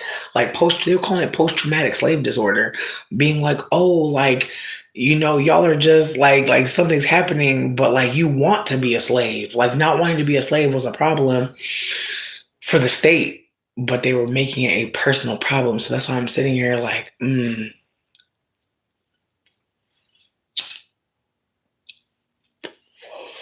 like some folks may be feeling like they're extra crazy for wanting to like leave the system, and it's like, no, mm-mm. It's the way that the folks enslavement never wanted to be enslaved. And it's the way that like we watch movies about enslavement as if like that was a time where white folks was just getting over. They wasn't. Like it's the way that there were white people getting ate the fuck up all the time. Like it's the way that like white supremacy will create a lie. Like this time in life, like this time that we're living in, mm-mm. Like sometimes I look back last 20, 30 years just to see what they saying about it. And like I think about like how many conversations have come out of the internet, like how many conversations have gone global, how many of us have learned so many new words and concepts and are in different times because we have access, not because we have less. And I don't know. It just feels like we're in a time where again, like if you Google like the end of history, it's where it feels like the news every day is so dramatic, like that it kind of like makes you feel like it's disorienting.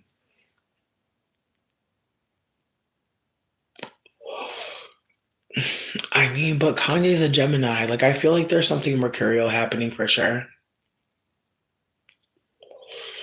Like there's just something about like Gemini energy, mercurial energy.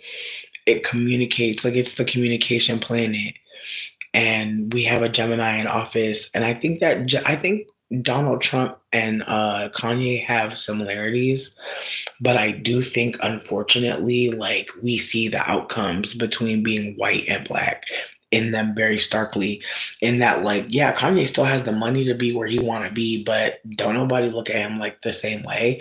And unfortunately for a white man can weather being hated. A white man can still be hated and still make some money. A black man being hated can be a little more tricky, because if he's not hated by the right people, like, he got to be hated by certain people. I'll say that. Certain people can hate a black man, and that's okay. I'll say that. But I feel like a black man pandering to, I don't even know what he's pandering to anymore. Like, he's over here wearing a Black Klansman outfit. I between me and you, like, it's the way that, like, I feel like Kanye answers the question, like, if black men wanted to emulate white men, what would they do? Like, I feel like it's low-key giving that. I'm a Capricorn sun, Capricorn stellium, ninth house, Sag moon, Aqua Venus, Cap Mercury. Taurus rising though, bitch. Taurus rising. You feel me? Taurus rising. I feel like that placement saves me. I feel like that placement is why, like, I be smoking so much weed, bitch, because I gotta calm the fuck down, bitch. Taurus rising. Sweetie, it's the way I'm supposed to be president or something. I'm terrified. My God. I don't know how you Tauruses do it, bitch. I don't know how Tauruses do it. If you got Taurus in your chart, I don't know how the fuck you do it, bitch. It's the way I feel like I need to be doing something, bitch. It's the most industrious shit ever, bitch. Capricorn, like, my God, like, we know how to relax. Like, Capricorn literally knows how to fucking relax. It's a practice of life. And I'm grateful for my Capricorn stellium, because it reminds me, bitch, we all gonna die. Calm down. Take a deep breath. Take a deep breath. Time is fake. They made it up. Take a deep breath. Take a couple deep breaths. It's free. Air's free still, but again, the Taurus rising, I'd be like, dun dun dun, dun. I want to save somebody. I want to build a home with you. Can I make dinner? Can I make dinner, please? Literally, I hate that about me so much. That Taurus rising to get me fucked up. Sweetie, it's the way I know how to fucking make a charcuterie board so good. Bitches won't leave me alone. Damn. Taurus rising is hard, bitch. I don't know how to fuck. Taurus stellium. Trilly, you actually make so much more sense now. You just cracked the code for me, bitch. Like, honestly, because the whole time I've been like, man, Trilly is so helpful. So helpful. Like, I never want to take advantage of you. Like, I'm just like, that's why I'm always like, thank you for doing all you do. Like, I'm always just trying to be like, how can I support back? Because, my God, yeah, no, Taurus is very much like, it needs to get done, bitch. Let me go put on my, let me go get my motherfucking sledgehammer, get my boots. You said you're a Taurus Scorpio. Okay. The Scorpio got me screaming. No, bitch. Honestly, the Taurus in the chart is terrifying. Like, who said that? Like, who said they was going to do the 4-course meal? Who said they was going to walk 3 blocks, like, for real, just to go 3 blocks? Like, who said that who volunteered that for no reason? Who said that? I don't know who. I guess it was me. I guess so. I guess I gotta go walk those blocks now. Yeah, no, I just be really signing up to do all types of shit, bitch. I'd be really like, bitch, why I watched that video of that man that had me about to make Easter Sunday, bitch. Oh my God, that video made me throw up so bad. I was like, imagine making an Easter dinner with a man that hates you. Wow. And it's the way the universe was like, and send the period to the bitch. Don't let the dick touch the bitch. Like, isn't that sad? Like, I didn't even realize that my body was trying to cock block me. Like, I was like, oh, I got my period, and I'm just bleeding in this man's bed, and I'm a girl. Wow. It makes you think of that TikTok that's like, sometimes you just gotta go through some more stuff. It's true. It's true. The period wasn't enough. Oh, bitch. But yeah, no, watching that video back had me screaming. Oh my God, no, bitch. Like, imagine thinking someone, like, sweetie, I want to be so kind to you right now in this moment, but 800 pounds a person is bigger than me. I just want to put that out there right now. But also, being 800 pounds doesn't stop shit. We see my 600-pound life. These bitches are not lonely. Like they got a family a lot of times, medical care, a boo. Like let's be real. It's bitches right now that's under fucking 400 pounds that don't got a boo or a family or even medical care. Like I'm sorry, like let's ease up off fat bitches. A lot of fat bitches got their lives in order. So I'm not gonna do too much, but yeah, like it's fascinating. Like I just feel like the fatter you are, the more booze you be having. From what I noticed, I know a lot of fat bitches with many boyfriends, but that's just me. But yeah, no, it's wild. Like again, like we're in a time where like I watch old videos of mine and I'm like, whoa, like it's the way I was like so thirsty and like, ugh.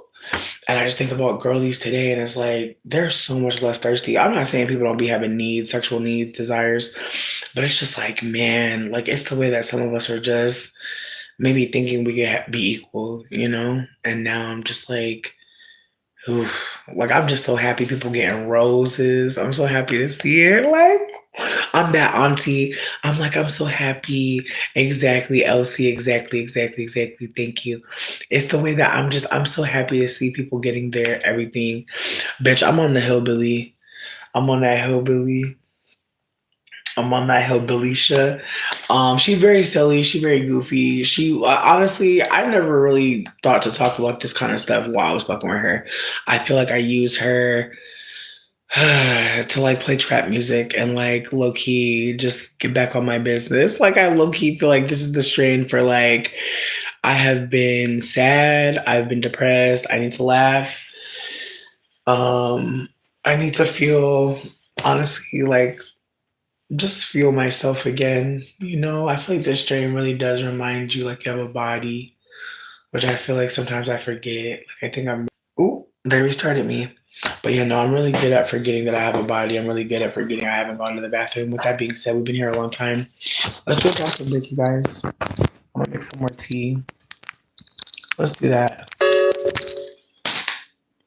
Nah, this is a bad bitch. This is definitely a bad bitch. I'm gonna send you some of this shit too. I got you. Say less, friend, because you deserve. But yeah, no, she's very chill. Like she's very chill. It's like I feel like I was trying to tell y'all earlier. I do not. When I cut up my mango, I save the seed and I put it in the freezer. So I just have the mango seed in here with all the meat on it. About to boil some water. Gonna pour some hot water on top of it. I made some syrup with strawberries and sugar and lemon, and it worked out. I put a little bit of mango in there too, just so I'm being dramatic. Mm. Damn, that shit tastes good as fuck. I'm so excited. Because one thing about the mango seed, I feel like after the second time you boil it, this is like the third time low key, it's not as sweet. So you gotta add a little something. But no, the strain is very much like calming.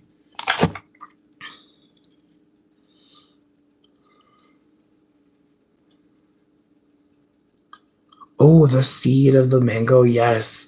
I like cleaned the I ate all the meat off the seed before and opened it up and looked inside of it. No, you never know. You never know what's out here to make. Like I really want to make a cucumber syrup really bad, just because I feel like it's been a minute, and I want to make like a cucumber iced tea or something. But yeah, no, I think seeds are fun. Yeah, you just freeze it like low key when I cut off the tops of my strawberries.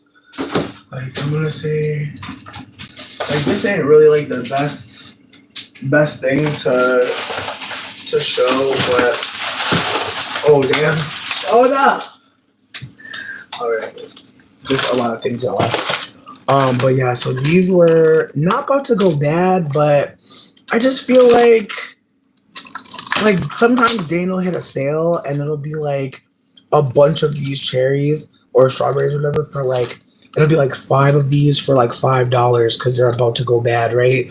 And so I'm not gonna eat all of them, and so I'll put them in the freezer. But then at some point, like I'll throw one in a tea or something like that. So just a PS on that. Like sometimes if you go to the fruit stand, the produce stand early, you'll catch the deals like that. And he gets off work early as fuck, so he's able to go to the grocery store early as fuck. So PS. Also, veggies, greens. I'm telling you right now, it's so helpful to keep them in the freezer.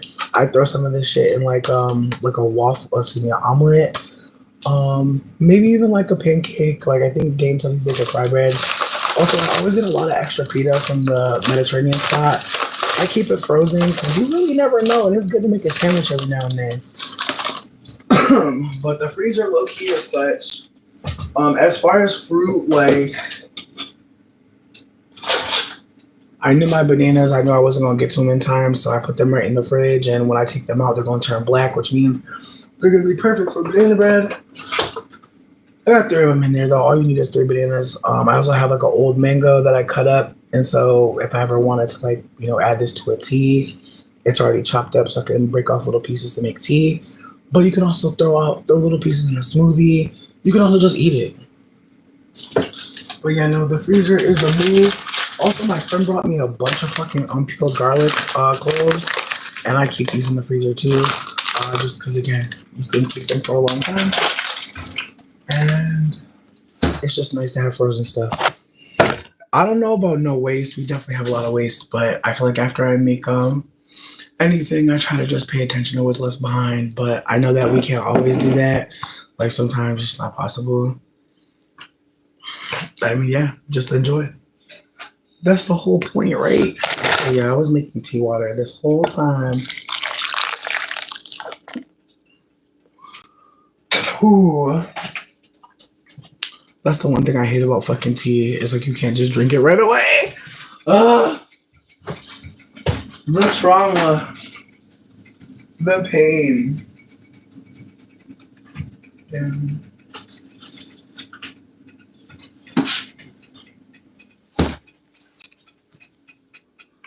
No, I'm being crazy. Like I'm looking. Like I feel like that's the thing about being on mushrooms. Like you can think of doing a lot of things, but you really shouldn't do it. Almost burn my motherfucking lips. Try to play games. Like you could put an ice cube in a tea all day, but it don't mean that right there is motherfucking not boiling hot. Damn. But yeah, no. I feel like this mushroom strain really just gave me so much, y'all. I was honestly in a bad not a bad mood, but I was just feeling kind of like,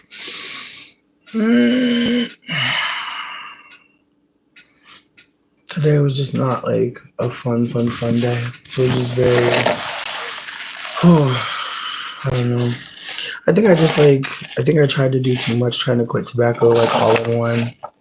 I think like that's not realistic for me. I think I have to just like cut it in half or cut it in a quarter.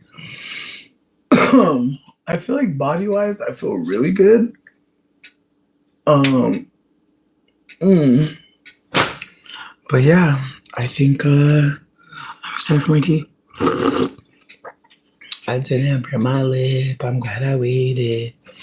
But yeah, no, I'm having a good night now that I'm here hanging out. Also, the mushroom has me feeling really silly and really uplifted. I'm also drinking a lot of fruity tea. I'm also high as a bitch. So that is impacting my mood. But yeah, no, I feel like today was just a day where I was like, meh. But something really cute. Dane started trying to grow an avocado. I'm actually really excited to see what happens. Like I know he's seen me start like a little garden on the windowsill, so it makes me just really happy that he's trying something. Cause that's the thing, like you never know if it's gonna grow, like especially when it's your first time. But I'm proud of him for even taking the step, like that feels so cute to me.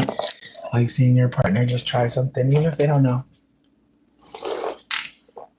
We're apparently 1 year in July rather, but I don't know. I feel like I want to reevaluate that with him because I feel like in the beginning I told him like I just wanted some company. Like I think I told y'all I met him like 2 weeks after a man tried to kill me because I was scared to be in the house by myself. And so, in ways, I feel like there's a part of me that's grateful for him, but there's also a part of me that's just not all the way. I don't know. It's like I know I care for him, but there's a part of me that's like I don't know if we can say that the day we met is our anniversary.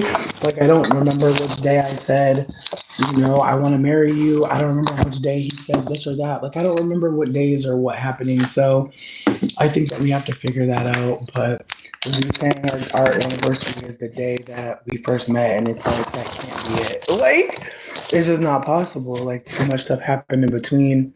I don't know. How about y'all? Like how do y'all play it? Like I don't know. I feel like relationships are so personal, aren't they? Like when people decide is like the day that like is our day. I think that can probably change, from people to people. But with me and him, we've been saying July 5th, but I know it's really not July 5th. But 7-5. Hmm. I don't really feel anything about it. I don't know. I don't know. I think there's also a part of me that knows like me and Dane are the kind of people that like run away when like things get inconveniencing.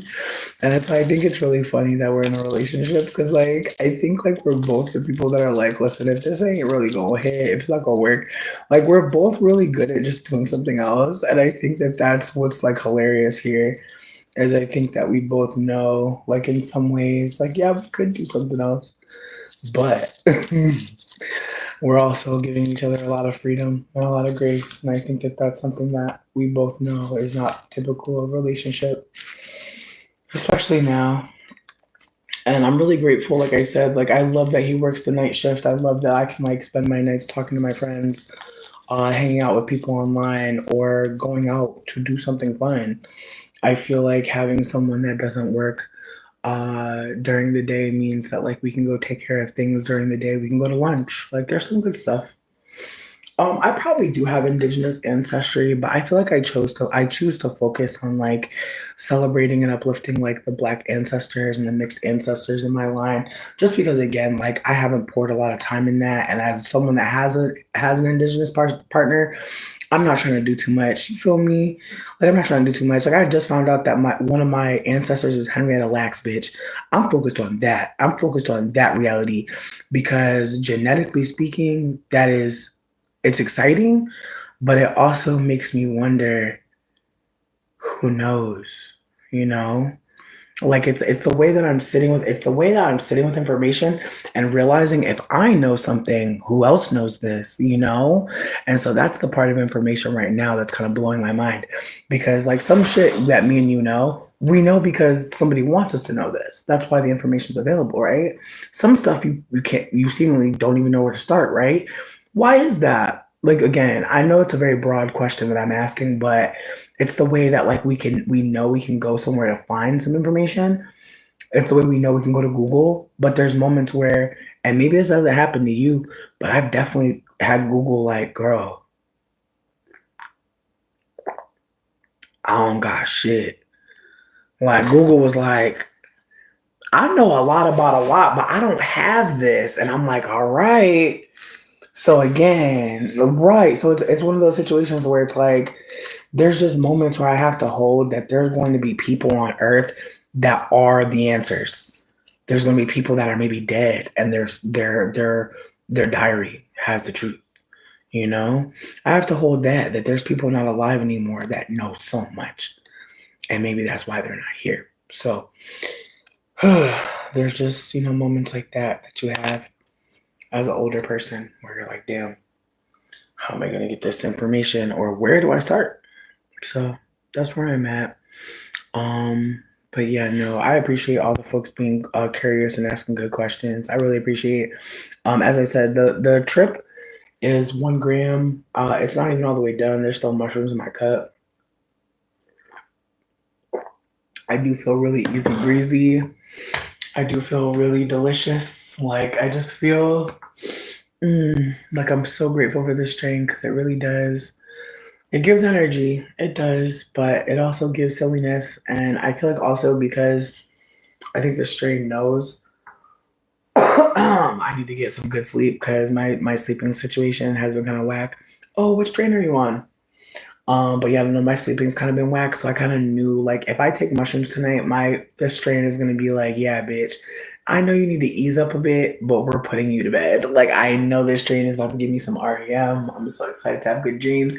Low key, I had a strain the other night called Iceberg, and that show was wild. Like I swear to you, this strain to me feels like it lowers body temp, and like it was actually cold the night that I took it, so it actually had me like, ooh.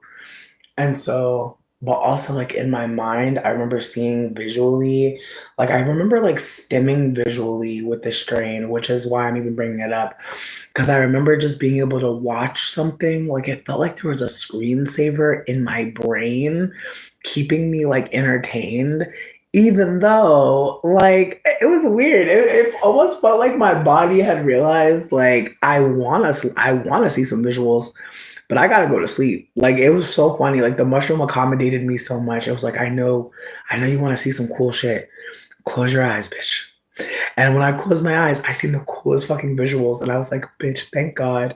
So just a PS on that. Like there's mushrooms that'll still get you high even if like you're trying to sleep, which is really funny. But that strain, a friend did tell me that that strain had her howling and weeping pretty deeply. And I feel like I don't want to do too much and tell you my friend's business, but she got an evil mama. You know what I mean? So I feel like if you got an evil mama, this one can go a lot of ways for you. I feel like it really depends. I know me, I wasn't in any kind of particular space. I know I was looking for some visuals, some creative vibes, and I feel like that's why it gave me what it gave me.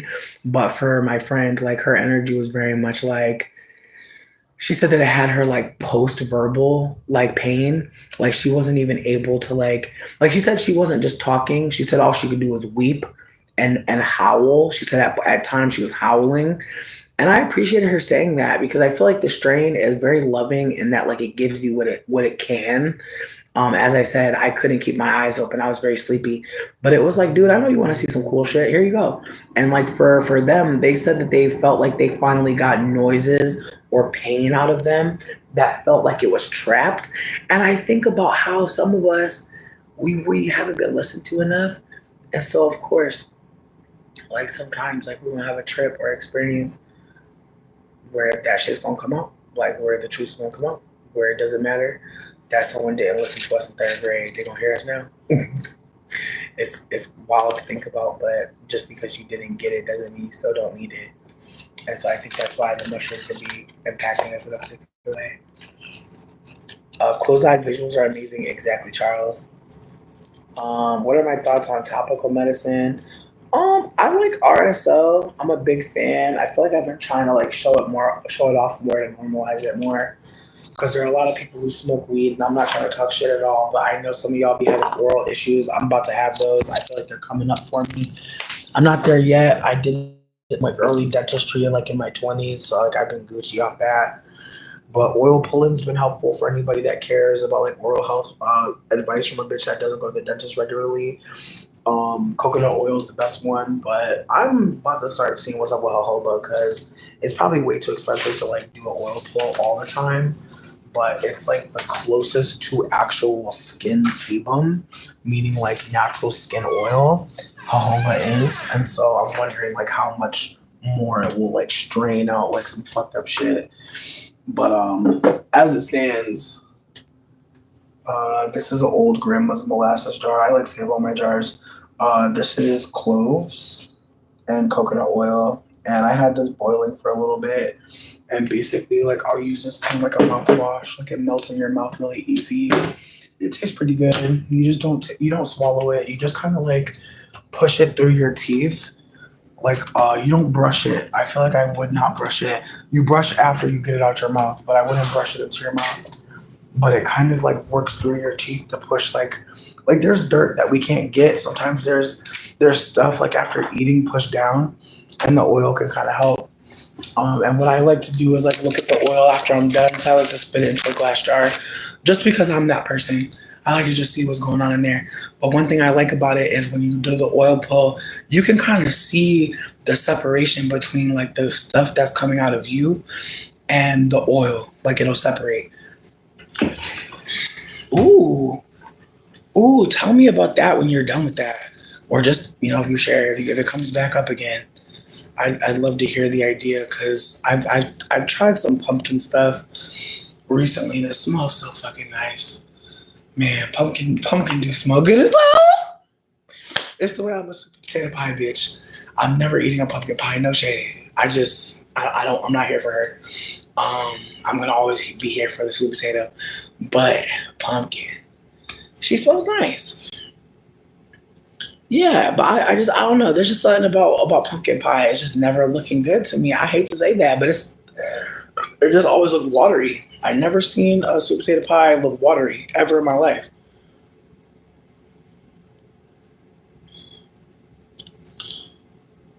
See, and that's the thing. You like mushrooms have different strains. You can get different strains of mushrooms out here. As I've been sharing with y'all, I do grow. And so I'm working with a couple of different farmers. I have a couple plants that are mine, but they're not ready yet, so I can't show you anything.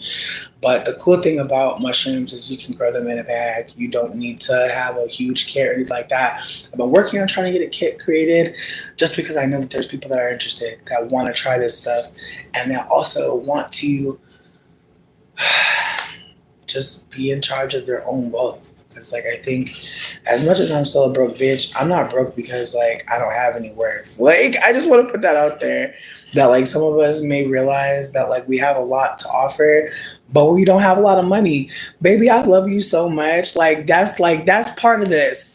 That's part of this. That's part of why Trump in office right now, bitch. Because shit about to get made right. And I know some people don't want to hear that, but money about to not matter. And I know some people don't want to hear that. I know some people are scared of that. And it sucks because most of us don't have any fucking money. But the little we do have, the idea of it not meaning anything is so terrifying. And I hate that for us. But again, it's the way that like we're going to have to I can't keep saying the future is indigenous and ignore what that's going to look like. Like right now, we do rely on a lot of things that are no longer going to be there for us. And some of us know that. Like when DoorDash started getting crazy to order food, that was a moment. But we didn't, what could we do? We still needed to get food delivered to our homes. I spilled things on myself. Oh, PCOS? Heard you. Thank you so much for the tea. Yeah, I know pumpkin seed. I've heard good things about pumpkin seed on the breast as well. I don't know if people know anything about that, but I've been hearing some things. I've been listening to like people talking about like lymphatic massages. I've been trying to get into that as well. Yes, my ear is still not hearing all the way, but baby, we're so close. We're so close. I'm telling you, the way this ear about to ear, I'm so grateful. Like that mullein garlic oil has really helped me. If anyone gets swimmer's ear this summer, garlic mullein oil, you can make it yourself. I would make it before you need it personally, but if you don't need it yet, it's worth stocking up on because it is really the only reason why I am not an Aggie bitch right now. Like I really did find the right herbs and potions.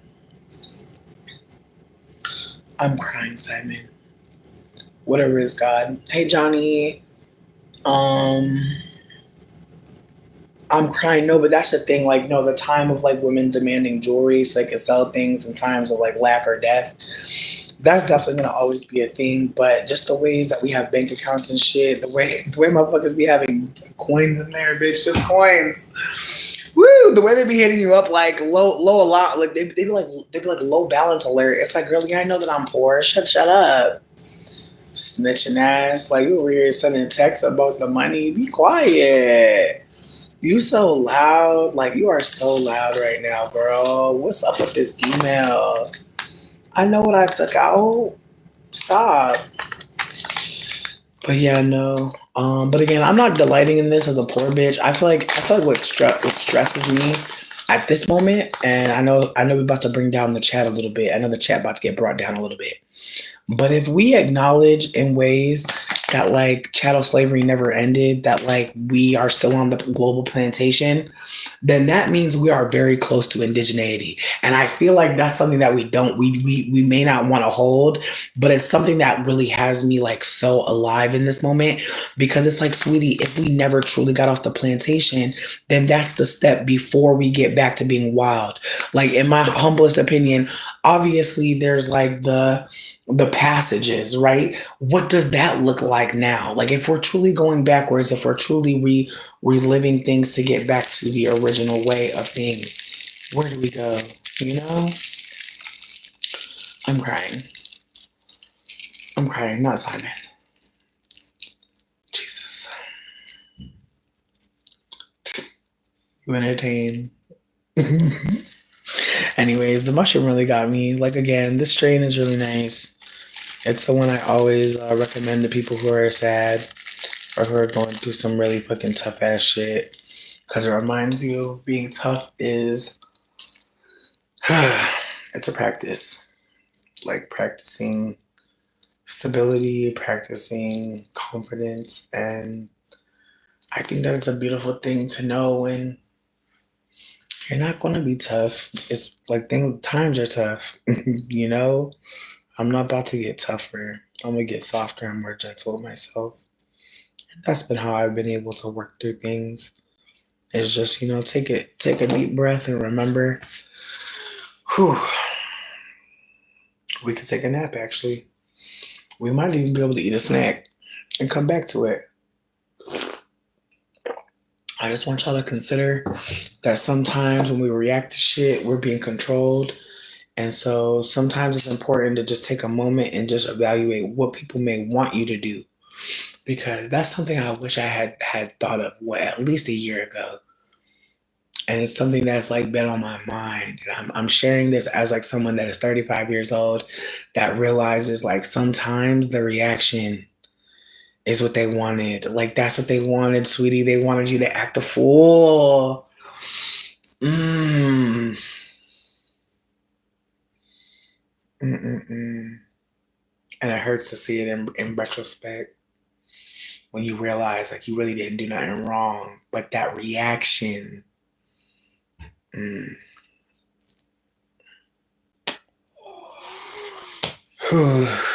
Here's the thing. White supremacy is really like sweets. It's the way that whiteness has to continue to try to tell itself a lie. And Black people being alive in this time really counteracts that lie. Like, that's the thing about it, is like you if you want to lie, you gotta hide the evidence, And at this point, Black people are evidence. Like, the entire collective is evidence. And that's what's really happening, is white supremacy trying to figure out, how do we make it seem like we're not what people are acknowledging we are. I hate to say this, but white people's like desire to not sit with shame is why we're here. Like, whiteness has refused to say, hey, we really did something really wild. You know what I mean? Like nobody, no, like there's no white coalition to make shit right coalition. You know what I mean? It just doesn't exist. And again, it's like, what would the world look like if white people said the thing that was true? And that's the thing. It's like, that's why Kamala couldn't be the one, because Kamala, her people, baby, no. It's like, it gotta be somebody Caucasian. It gotta be for this one. And that's the other part of this, and it makes me wonder, like, who's really running shit. Who's really running shit? Because it's very much like we're trying to make white people look, and people are saying it's Vladimir, and I'm just like, really? You think Vladimir really give a fuck about this? It makes me really wonder what's the point, like what Vladimir would get out of like destroying. Because that's the other part too. It's the way white people are like, America looks so crazy. I'm like, now?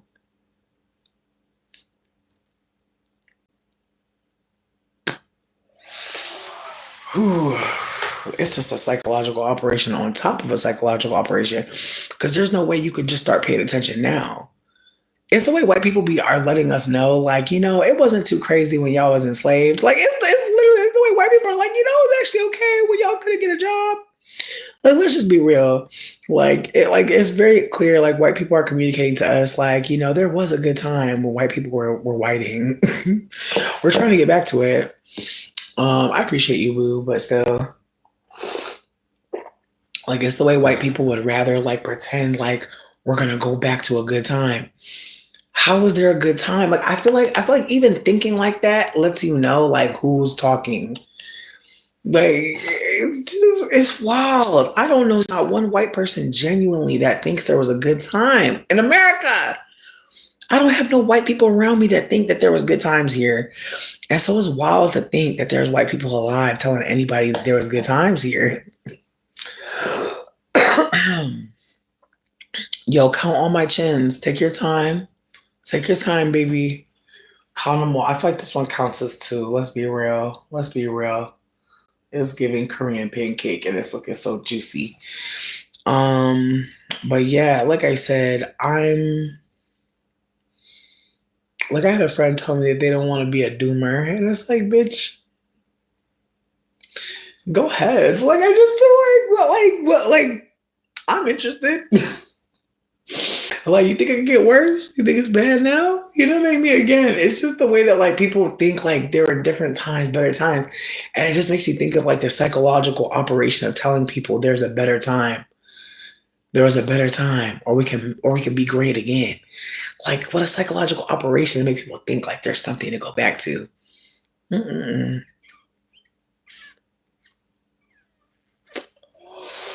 It really makes me wonder. Not how does one become a mod? I'm crying. As Mussolini, I feel like at this point you've asked enough good questions to where I feel comfortable with you being a mod. So feel free to get them. Feel free to get them. I don't care. I feel like there's people that are gonna say mean things, and I feel like that's like maybe they have a channel, maybe like I try to think on the highest of key, like maybe this person is in a place where they're disenfranchised and they need to get someone to care about their situation, and maybe being mean to me or being interesting and alive or might show up for them in life. I don't know. Like, I don't know. The internet for me has been a place to like talk and communicate, and like I'm sure for other people it's probably that too. But there's also people that have livelihood attached to this. I'm not gonna lie, bitch. I'm getting a check in April. Finally, bitch. My Google check ain't came for a while, bitch. I feel like as many videos as I make, a lot of the content I make, they're like, sweetie, we can't sell no Coca-Cola on this. You talking about Badussi?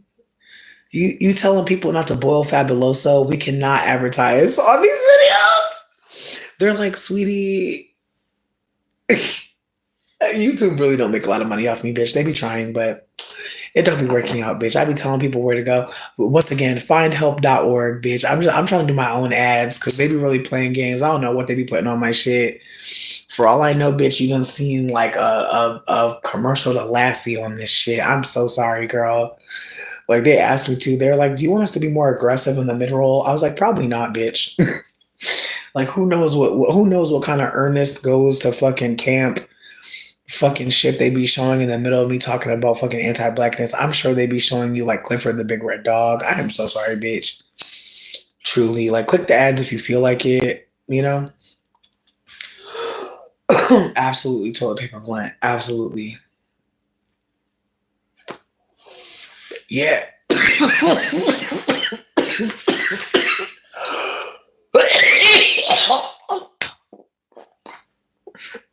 And not the weed hitting me back. Yo, Nat, I just got a head change on live. Like, bitch, that shit really bonked me. Like, dead ass, like, air tastes different right now. Wow. I feel clear. I feel clear. But no, that one really bonked me, bitch. My God. No, I'm Gucci. Again, I'm smoking. I definitely got the tobacco on the. I'm really being so wild today, but I don't care, bitch. I feel like I've been like I said, I feel like I've been stressed the fuck out for like weeks. Just not been good. And like it has like yeah, I'm sure it has something to do with living in fascism, I'm sure. But bitch, we've been here. Like that's the other thing about Donald Trump. It's like and water is wet. Like I know some people really want me to act like extra bad shit's happening. But I just feel like sweetie. Like I don't know. It feels bizarre. No, I'm super good. Yeah, no, I'm good. Listen, I'm high as fuck, you guys. I decided to come here and be high as hell. I know some of y'all have hit the blunt before and was like, God damn, that blunt really punched me in the head. That's what happened. What up, Gogo? Hope you're doing well. But yeah, as I said, I'm drinking a little mushroom tea. I have a mango in here. I feel like I was trying to tell y'all mango boosts weed. So it don't even matter that I'm smoking this weed, like the weed is smoking me, y'all. It don't even matter. I'm literally eating weed's like best friend, which is mango. Like if you get your hands on a mango before you smoke, you're setting yourself up for a good smoke, friend. Thank you. I feel like it's still not done. I feel like it looks however it looks. I feel like it just, I don't know. There's a part of me, like this is gonna sound how it sounds, but there's just a part of me that feels like I'm in my rue era. I'm in my crackhead drug seeking era, bitch. It's the way I'm trying to quit nicotine and it's not going very well. I feel really dusty inside. Like I feel really crazy. Like it's been affecting my food. Like I've literally tried to like I'm literally trying so hard not to be smoking too much tobacco and like I said, like I'm allowing myself to smoke a little bit. And it's just like, damn, it's the way I feel so fucking good. Like I hate this for me because it's the way that again I'm trying to, you know, like there's a video where this white woman was just like screaming that she's tired of eating strawberries and drinking water. She's like, I want a margarita and to smoke a cigarette. And I'm like, yeah.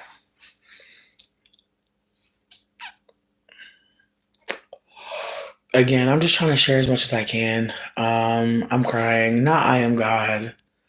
I'm crying. That's a comedian right there. A lot of comedians are dead, but that one's alive. Um, yeah, no. Like again, like I think me and you were talking about it and you were talking about like getting mints or some shit. Hmm. I feel like even this like mushroom trip is kind of like having me like really think about like where where I'm tasting it, like what are the notes, And like tobacco is such a sharp and spicy note. I feel like there's nothing else in my life that tastes like tobacco or hits like tobacco. I don't even smoke fucking sativa, so there's a part of me that feels like I might have to find a sativa that hits like like tobacco. Like I think that's what I'm thinking of now. I'm like a sativa that has a tobacco finish. They exist. Like so I'm gonna go on Leafly and do some research, but I really do think like tobacco does give me a little bit of a lift. I know it's not a real lift, but there's a part of me that's like I wonder which kind of sativa could help me or which kind of hybrid with a sativa um I've tried salvia before. It was boring. Like I feel like it felt kind of goofy. Like it felt like a YouTube challenge or some shit. It felt like some shit you don't need to be doing. It didn't have any uses for me at least, or that's how I feel. Um, and I feel like I've never tried kratom. What do you think?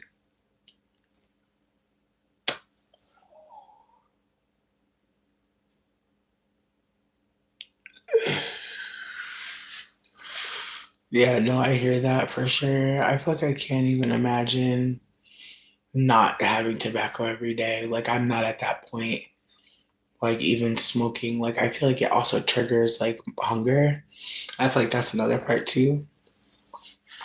Like I feel like that's one of the scarier parts of like addiction is how much like food doesn't matter. It feels like as much as getting the vice, and I think that's the part of addiction that has people looking emaciated, like when people are like worried about people. And like I'm a fatter person, so I feel like no one's really worried about me, but I've lost a lot of weight in like the last couple months, and it's not because of well, I can't say what it's a. I feel like it's a mixture of between like being poor as fuck and then also just again, like, I don't know. I think it's just been like mostly poverty, honestly. But I do think that, like, as I said, like, when you're not smoking as much, like I'm interrupting like how I usually smoke, and like my body is like, oh, well. And it's the way that when I wake up in the morning, like I'm not thinking like I'm hungry. And so I think like it's the way that I think like I've learned how to survive like a really traumatic life. I haven't learned how to live a life that's good for me. And I feel like that's the big transition that I'm like avoiding right now. Like it's so much deeper than like quitting tobacco. It's like, what does tobacco do for you? Like, how do you use it? Like, what is it being used for?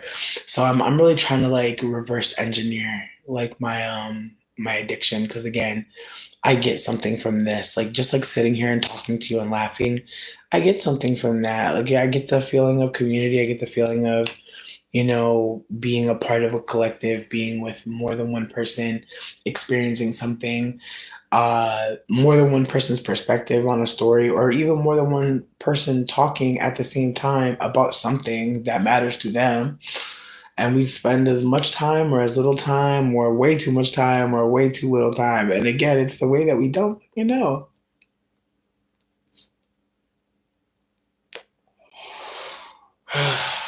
I'm so grateful for drugs, honestly. Like it's the way that like sometimes I feel like some of us just have so much like to think about that I think drugs can kind of like give us a little break from feeling on.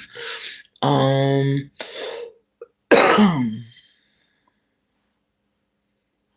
mm, mm.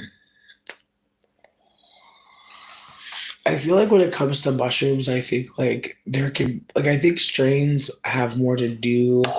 And see, I don't want to do that. Like I feel like this strain in particular, I feel like this strain is good for being physical. Like if I were to get off here, like I don't see me going to bed anytime soon. I feel very awake. So it's very sativa hybrid vibes. Hybrid in that like it's not making me feel anxiety. I feel very at ease.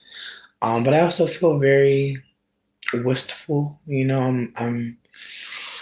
I feel like drinking coffee on the porch in the morning. Like that's what it feels like right now. It feels like I'm sitting outside somewhere, being able to just be candid with y'all. It feels really beautiful. But I also feel like there's mm, this lack of anxiety, this lack of masking or performing. I can't commit to listening to the songs at this moment, but if you send me like your links or something, like I'm down to check it out for sure. But yeah, there's definitely I hear you, Charles. Like I'm gonna always be an addict as well. Like I don't think that like I'm gonna stop being addicted. Like if I'm being candid, I think a big part of me wanting to stop smoking is just cosmetic. Like I think it's really hard to like maintain like not having like I feel like finding a dentist is exciting, but it's also a moment because your dentist is not going to be cool with you smoking. Like your dentist is never going to be cool with the shit. So I feel like it's one of those moments where it's bittersweet, where it's like, oh, I'm excited to go to the dentist, but I'm also like, he gonna know exactly how long. He gonna know all the shit I've been up to. So I feel like that's my fear at this moment is like, I know he not gonna be great. I know he not gonna be happy to see me, bitch. But I'm hoping to get someone that's like, I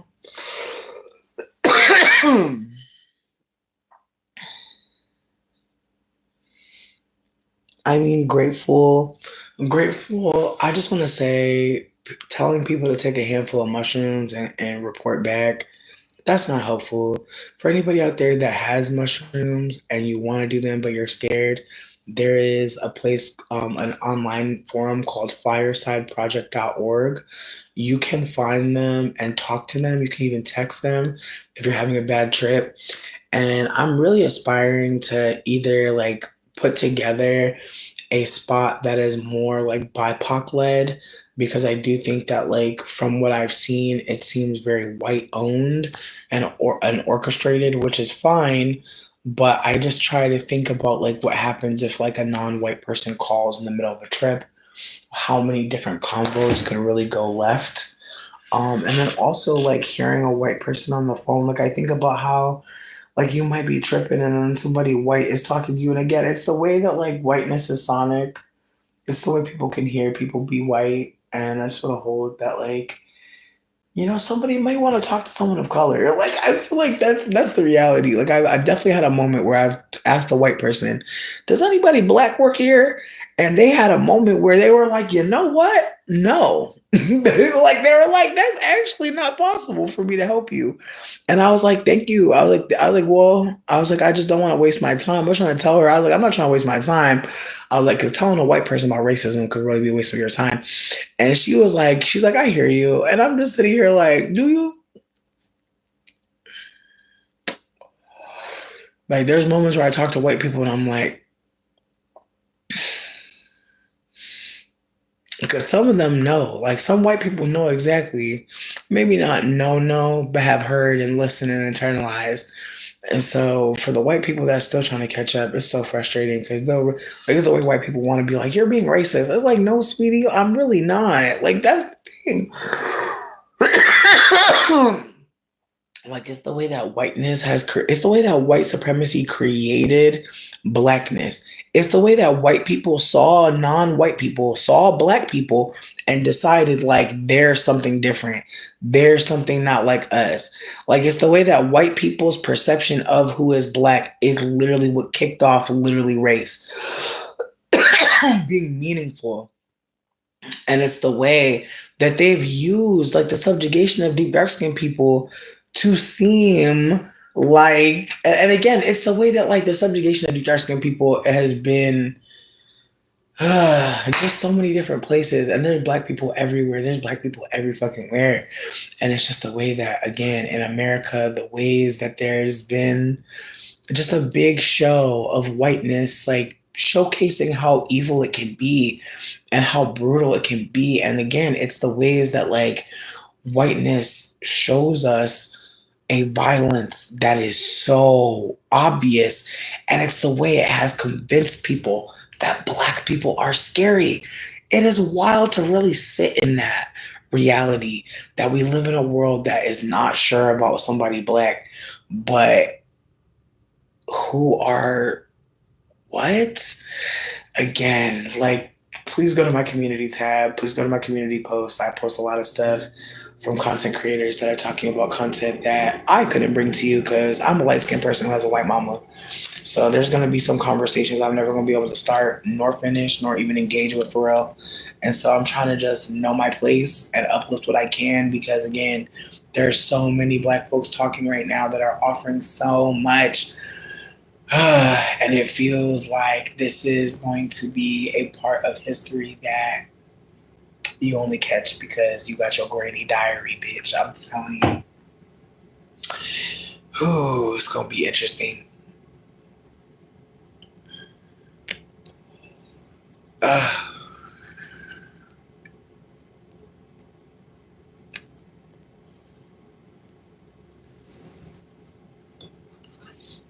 I appreciate y'all for chilling through this trip. I feel like it's very chill, but I feel like some of the coughs, I know you're like, bitch.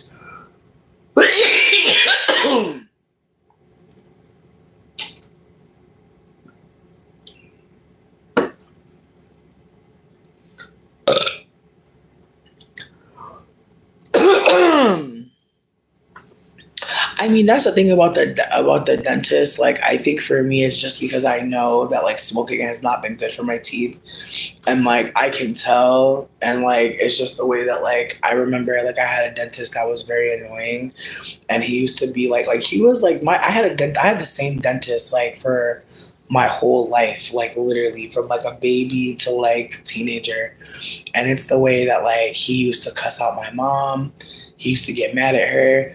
And he used to like, he was like obsessed with my teeth. And I feel like that's why it was so awkward. Cause he like really thought I had really perfect teeth. And so his energy was very much like anything I did. Like I had a chip on my tooth once from just, I think, eating some ices or some shit. And he was mad as fuck about that. And it's weird. It's like, Can you imagine like a random white man mad about your teeth? Like, and again, people would ask you if I had braces growing up. So I know obviously like there's a look to having quote unquote good teeth, but it's the ways that like, bitch, leave me alone. My God. Like I think about that sometimes, how like when people see you as having something good, they just like really like judge you like in this way. Like, and now I feel like people don't say a goddamn thing about my teeth because they're stained and shit. And I'm like, thank God. Like it's the way that like I really think like some of us like I'm not trying to say that like we need to have stained teeth. What I'm trying to offer though is that like there's such a focus on having perfect white teeth that it's like even when you do have them, people are like telling you to like maintain them. Don't do this, don't do that. And it's like, man, it's the way that like we're all supposed to be working so hard to be attractive. And I'm just so tired. Like I'm okay with being ugly and doing nothing. And it's the way that like that's worth like anger. Like, isn't that wild? Like, I don't want to do a damn thing to be hot for you. I don't want you to look at me and think about fucking me. I'm cool. It's the way that, like, again, it's the way that, like, I'm supposed to care that someone wants to fuck me from behind. You're never gonna touch me, dude. Like, it's the way that, like, men will really say things that they're never gonna get to do. And that's just what we're doing these days. Like, it's the way that men are talking about backshots. It's like, sir, you need to go Pornhub.com. And like, I had a woman on Plenty of Fish talk about some nice titties. And I was like, girl, really? No, hello, how are you? I'm just, again, like I said, like, some of y'all, like, y'all really need to go to Pornhub or XTube or some shit, for real. Like, I can't even laugh. It's not even funny. Like, some of y'all are so horny. Y'all will, like, sweetie, you talking to an uncle like that. Like, I'm somebody plumber. Like, please. Like, you embarrassing me. Stop. It's too much. I got titties, but they not functional for none of the shit you're trying to do. They're literally pockets. I hide shit underneath them. Like, stop, please. Again, it's so hard to be non-binary out here, bitch, because they see a titty, they see a lip, they want to fuck every part. My God. Jesus.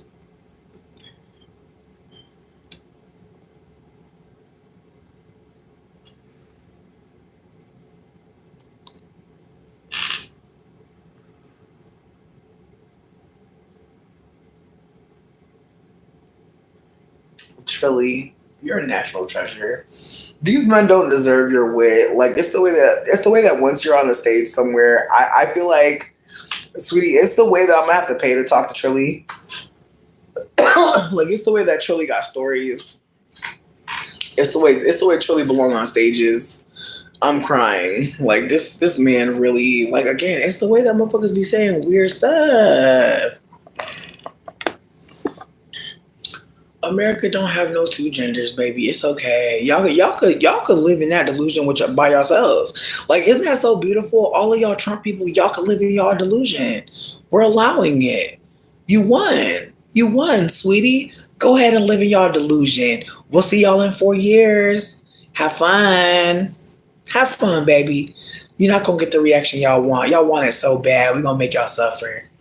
Yeah, have fun with Donald, baby. Yes, I will vote for Donald Trump. I'm telling you, bitch, that song is so good. Yes, God. Yes. Don't you love that song? Me too. Anything else? Have y'all tried the chicken? The chicken is lovely. Like, sweetie, the grief portion of this motherfucking show is over, baby. Mm-mm. It's the way that song just came up to me again. I will vote. I'm sorry, that song kills me. Like, they were singing it with their whole chest. Oh, there's no topic. I'm on mushrooms. I'm just hanging out. I'm literally just letting the spirit lead me. When my drink ends, I'm probably going to dip about. Isn't his name Jabba the Hutt? Like, put some respect on my mans. Damn, like how you insulting, but you don't even got the correct spell. I was gonna say the correct spelliation.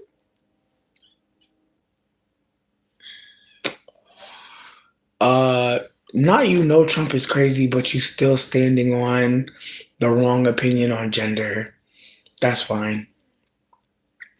Anything else, girl? Like if you have anything else to share, like you got another minute. I'm gonna give you another 60 seconds because again, like it's the wrong opinion, but you're halfway there. Like you know Trump is crazy. Like I pray you carry on. Keep reading, keep listening to trans people. You're clearly not listening to any trans people. So that's why, again, I'm only gonna give you another 45 seconds because as I said, I can tell you don't know any trans people. Yeah, listen, she could go and read. She could go and read. She can go and read if she want to. She don't want to read. Like that's the thing about these folk.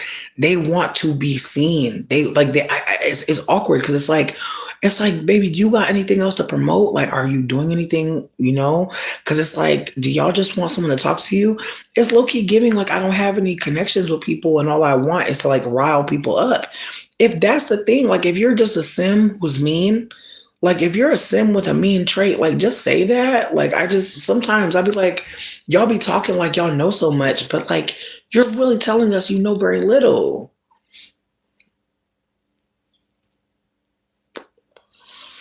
Like I'd be really wondering like where like what they really want.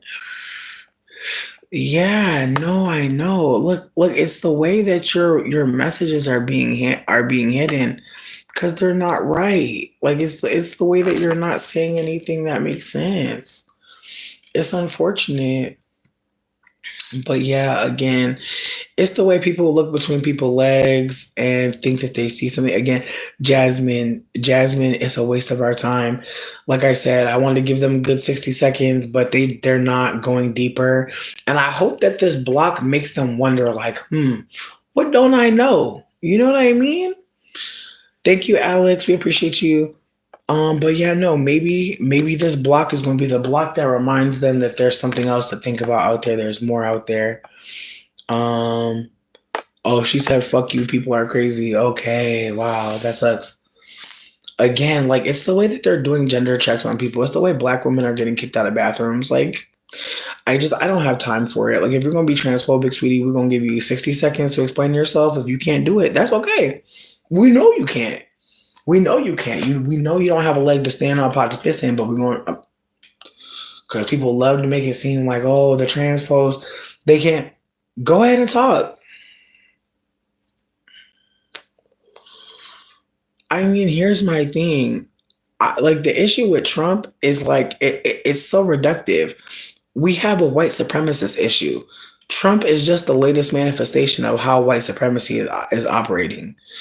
That's like outside of that, like I'm really not sure. I'm really not sure what else I could offer you other than, feel free to I don't know. Like I said, my community post is where I'm trying to share news that seems relevant, but I really can't like talk about Trump without like acknowledging he's not significant. Like that's what's even worse. What's even worse. It's like Trump is just a loudmouth, but like he is not the first. And I don't know. I just feel like characters like him are usually not the figurehead. They're in a war room.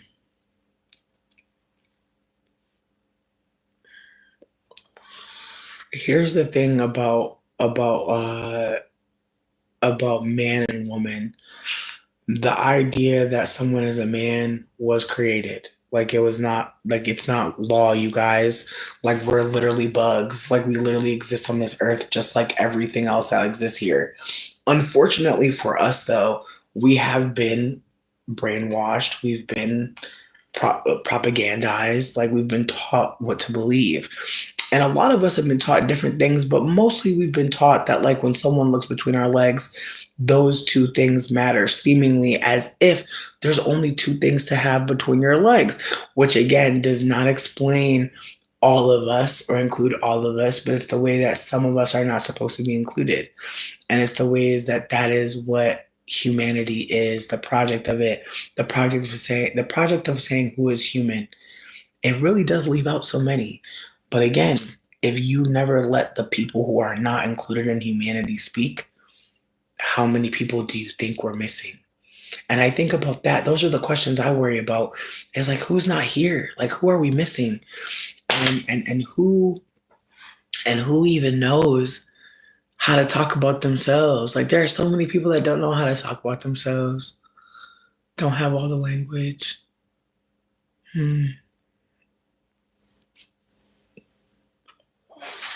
Though the trolls are really bugging out, honestly. The trolls are really doing the most.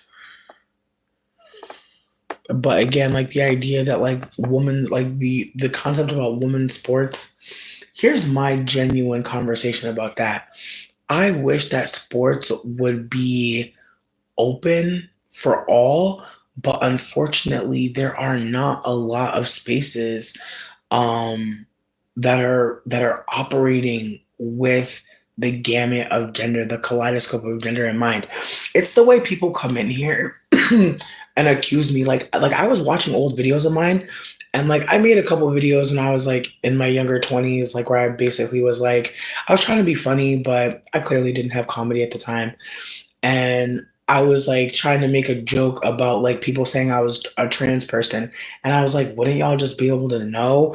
And in retrospect, it's like, no, like there's no way to know who is trans. Like you may look at someone and think you see something that doesn't align, but that's you actually exposing yourself. That like you expect people to fit in this box or that box. Like it's you who's the villain when you really think about like when you look at people and try to figure out like who they are, or even worse, like what's between their legs. Like I feel like that's something I'm not doing, but again, it's the way that like since the beginning of my YouTube career, people have been calling me a trans woman. And it's the way that like as someone who's non-binary, but I do dress femme, I have to hold that like there's not enough love towards trans women. There's not enough love towards trans people, but especially trans femmes. And so I want to apologize again. Like I feel like I've done it before, but I just want to be candid that like in the beginning of like people thinking I was a trans woman, it was really like bothering me, not because I want to believe, not because like I hated trans women, but because I was just like, wow, like I'm putting on all this makeup, like in my like little fat 20 something year old brain, I'm like, dude, I'm doing the thing that you're saying I should be doing. Like I just remember like thinking to myself, like putting on makeup makes me beautiful, right? So like I'm supposed to be doing this. And then I find out, oh, you're now I've put on so much makeup, I've missed beauty, and now I'm a man attempting to be a woman.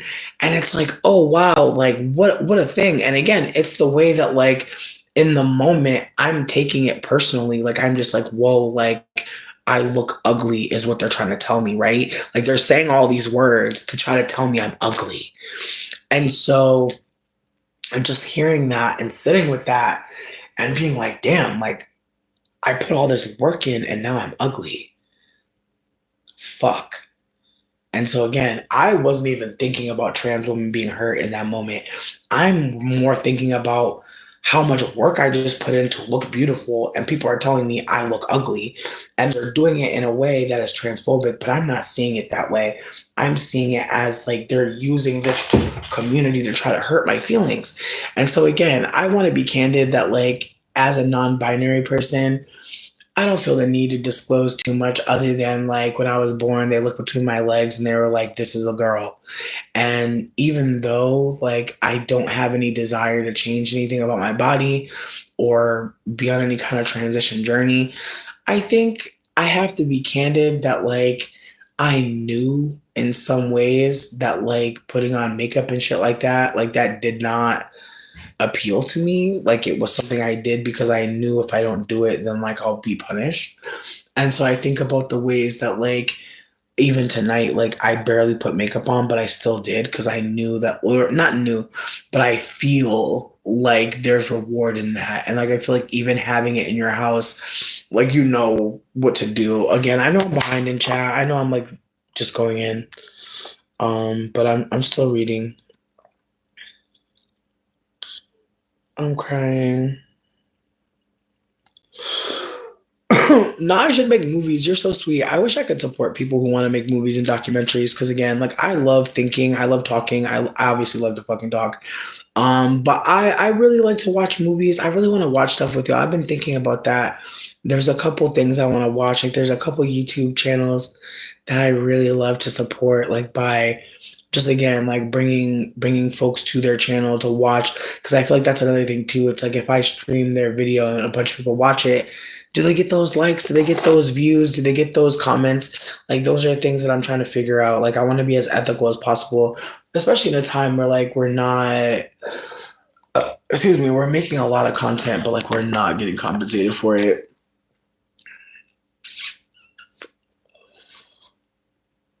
But Charles, you're so sweet. Oh, thank you for saying that. No, I do be I cringe personally. Like like don't get me wrong, I'll watch some videos and be like, yikes, you know, but I do try to remember like, you know,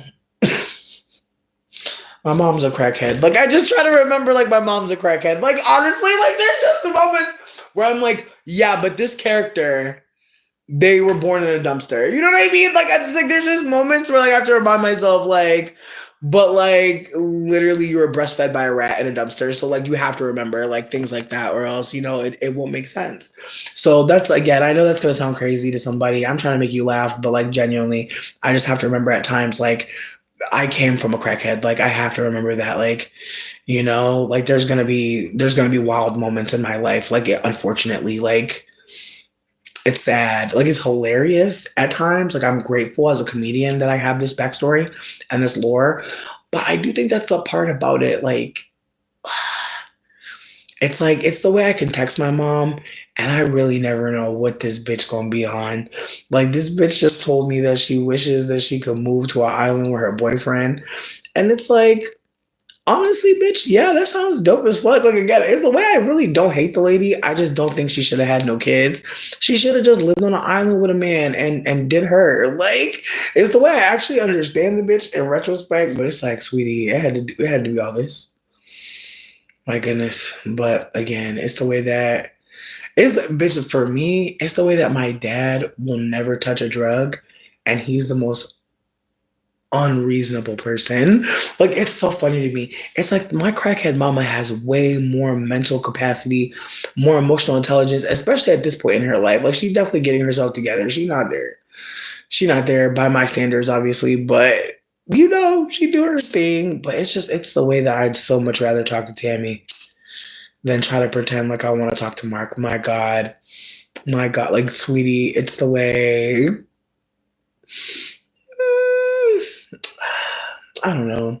You ever just think about your family and how wild it is? Like just how wild it is that you are from these motherfuckers. Like it's so crazy when you really think about it. Like some of the people, some of them are cool.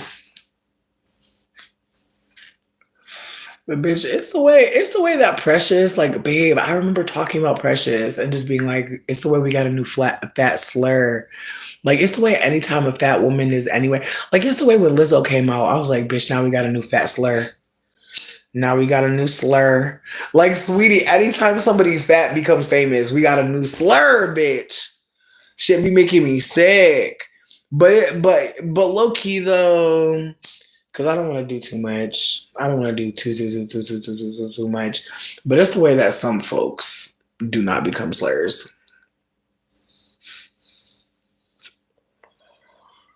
I'm crying.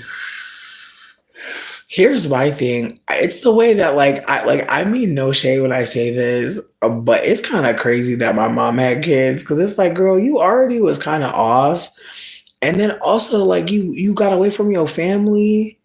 You was from New York, like sweetie. You're from New York.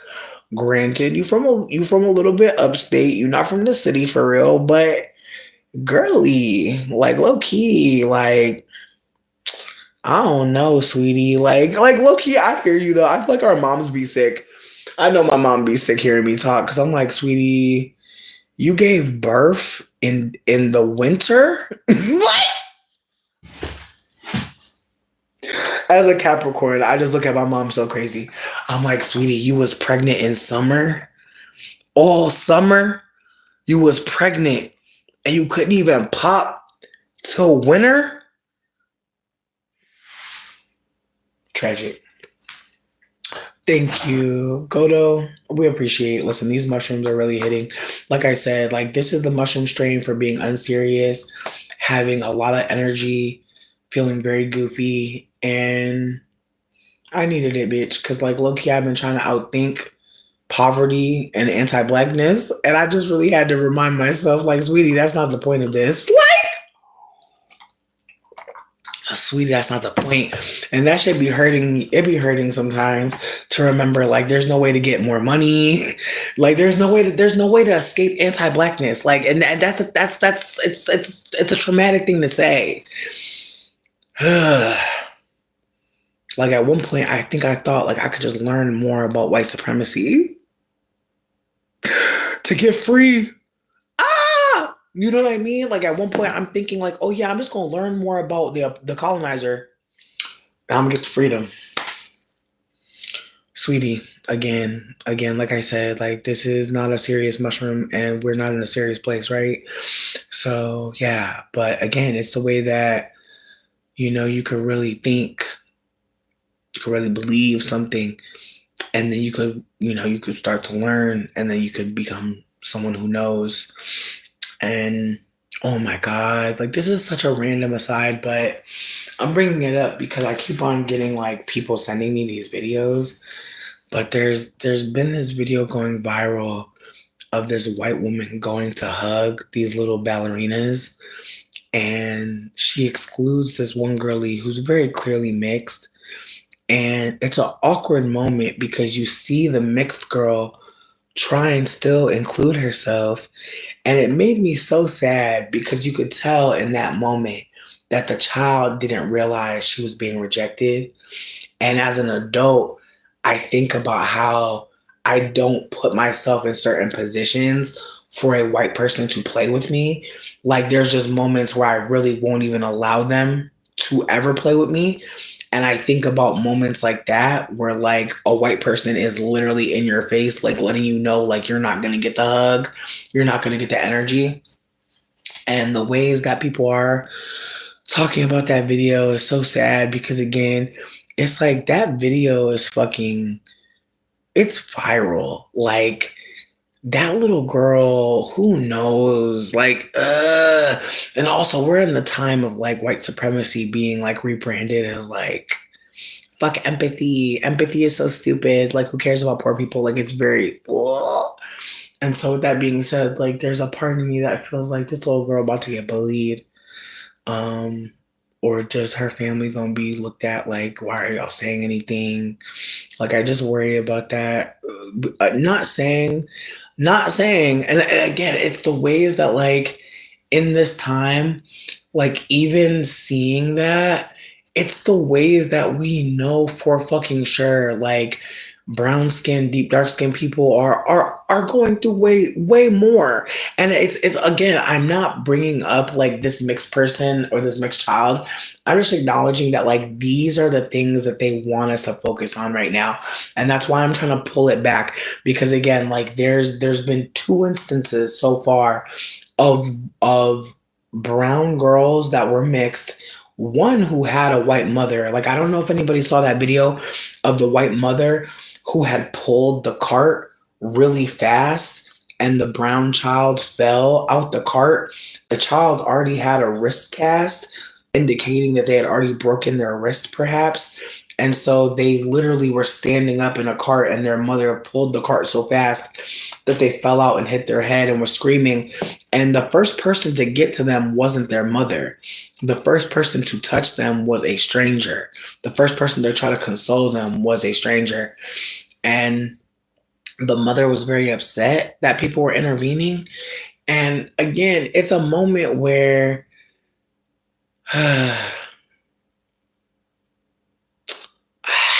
look, I feel so conflicted because like I said, I've said this before. I've said that like experiencing anti-blackness isn't what makes you black, but when people see you as mixed or they see you with your white caretaker and you're not being treated right, like there's a moment there. And I want to be candid, like my mom is white passing in that she's mixed and has a lot of white ancestry in her line, and so she looks white, but she is a mixed person. And with that also being said, my mom was she was not arrested for abuse because they said that the abuse was, you know, her boyfriend mostly. Like we said that he was the main one beating on us, but it's the way that like my mom had to pay child support to the state, which I always thought was fascinating that the state actually took money from my mama that she was obviously not putting into us. Like, hello? So it's like, damn, the state really hit my mom up for child support after they would just put me to go live with somebody, but that money my mom was sending the state clearly was going to the women that were taking care of me in foster care. But again, I'm saying all of this to say, um, but I'm saying all this to say that like when your white mother or your white parent is abusing you, like people really do be like so shocked in this way. That's just like again hinges on anti-blackness. Like people really do expect like if you're mixed, like your family's so glad to have you. And there are a lot of mixed people who are not treated well. And not saying that like we should be the face, especially as light skinned folk, we should not be the face of who's not being treated well. But I do think that like unfortunately, like there are so many videos coming out of lighter skinned people being treated poorly. And I worry about like the optics because again, it's like it's the way that like you can see us lighter skinned people go through something that is possible.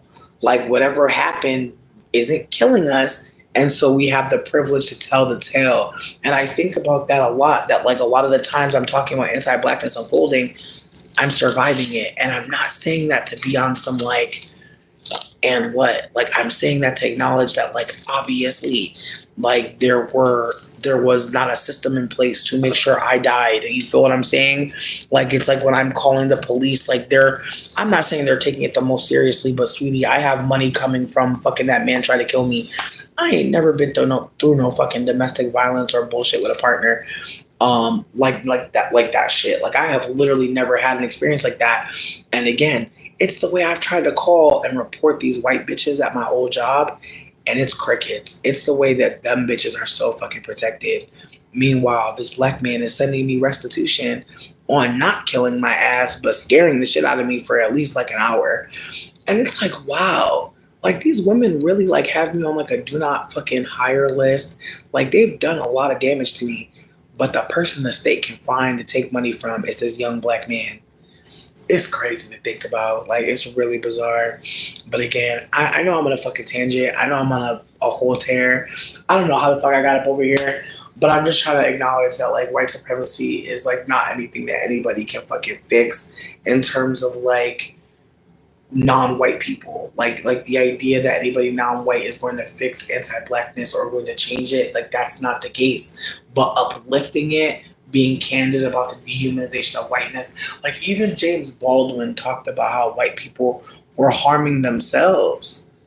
And just the ways that like again, racism, white supremacy, it costs money. It's not free. Like they have to be willing to hurt themselves too. I don't know. That's the part for me.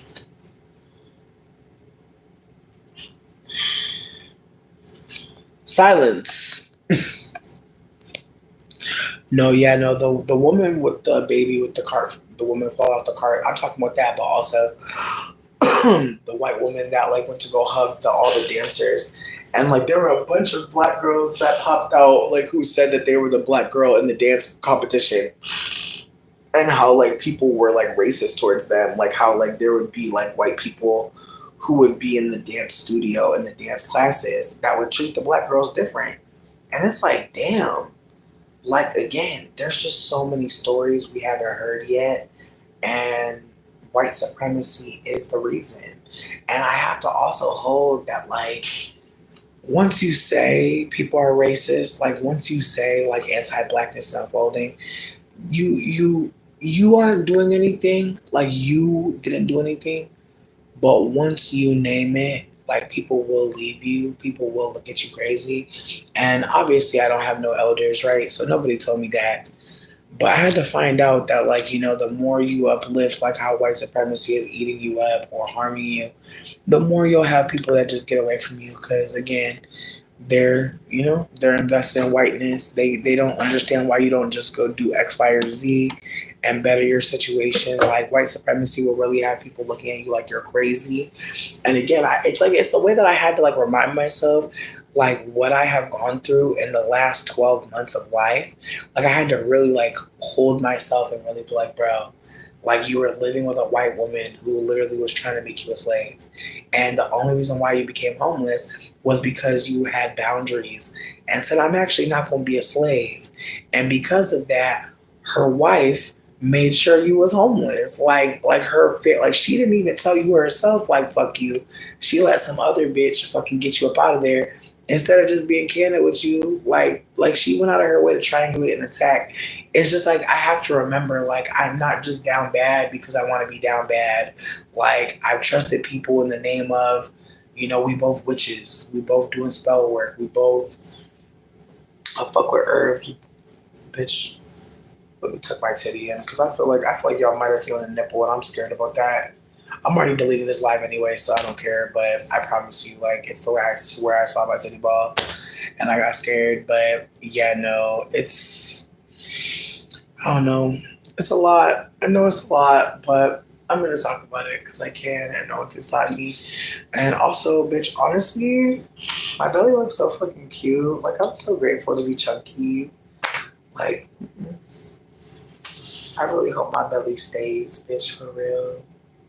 Like, I lost some back fat. That shit fucked me up. Oof. My back is not backing like it used to. I used to have a triple back bologna sandwich back there, bitch. I used to have a triple back bologna sandwich. I'm getting sick, bitch, I swear. And it's the way when I lose weight, I feel like I look like so deflated. But it's the way motherfuckers be wanting to talk to me. It's so crazy to lose weight. Like the fatter I am, the more men be like. But the more I get smaller, the more they be trying. And I'll be like, that is crazy. Like body size really does dictate a lot. Like I really have noticed that in the last few years, especially between like losing as much weight as I did. Like again, I know some people still see me as a fat bitch. That's great. I want to be a fat bitch, but I don't know. Like it's the way Dan was looking at my old badge for my job. He was like, "Bitch, your cheeks." Like he was like, "You were so much chunkier last summer." And I was like, "No, I really was." And I feel like even being fat, like people really just think fatness is lazy and not doing shit. And it's like you can be fat and still fucking active, but I don't know. It's just tragic sometimes to think about how like fatness is so political to some people. Like people really think like your body is like, and it's just like, sweetie. Like it's the way people expect fat people to be activists, and it's like it's funny to me the people that'll be like, "Oh, so Lizzo was lying." It's like, damn, y'all. I don't know. There's just a part of me that feels like people already hated Lizzo, so I'm never gonna take any of the Lizzo slander seriously. But mm-mm. It's the way that they don't expect anybody fat to ever really like themselves. And it's awkward because I feel like it's really a drag on thinness if you really think about it. Because if thin people can't believe that we could like ourselves, you're only talking about your experience. And what you're really saying is we don't like ourselves and we feel superior to you. So if you like yourself, what does that mean? And I just feel like that's a combo they don't really want to talk about because if they had to talk about that, and everybody crying now, and nobody can go to sleep now. Now all the babies are choking, like everybody's sick. Everybody's sick. Everybody's like, I'm bleeding. You feel me if we talk about that? But I'ma smoke one more and go to bed. How about that? How about that one, friends? I've been trying to smoke a indica nightcap, but it's the way this motherfucking mushroom love to talk. Like I swear, this is the mushroom for a bitch that want to have a long-winded chat. This the mushroom for y'all booked that hotel room. Y'all booked that hotel room, okay? For how many days? Y'all ain't no kids coming, no booze calling. Somebody said that they gonna bring a bunch of charcuterie boards. Oh my god.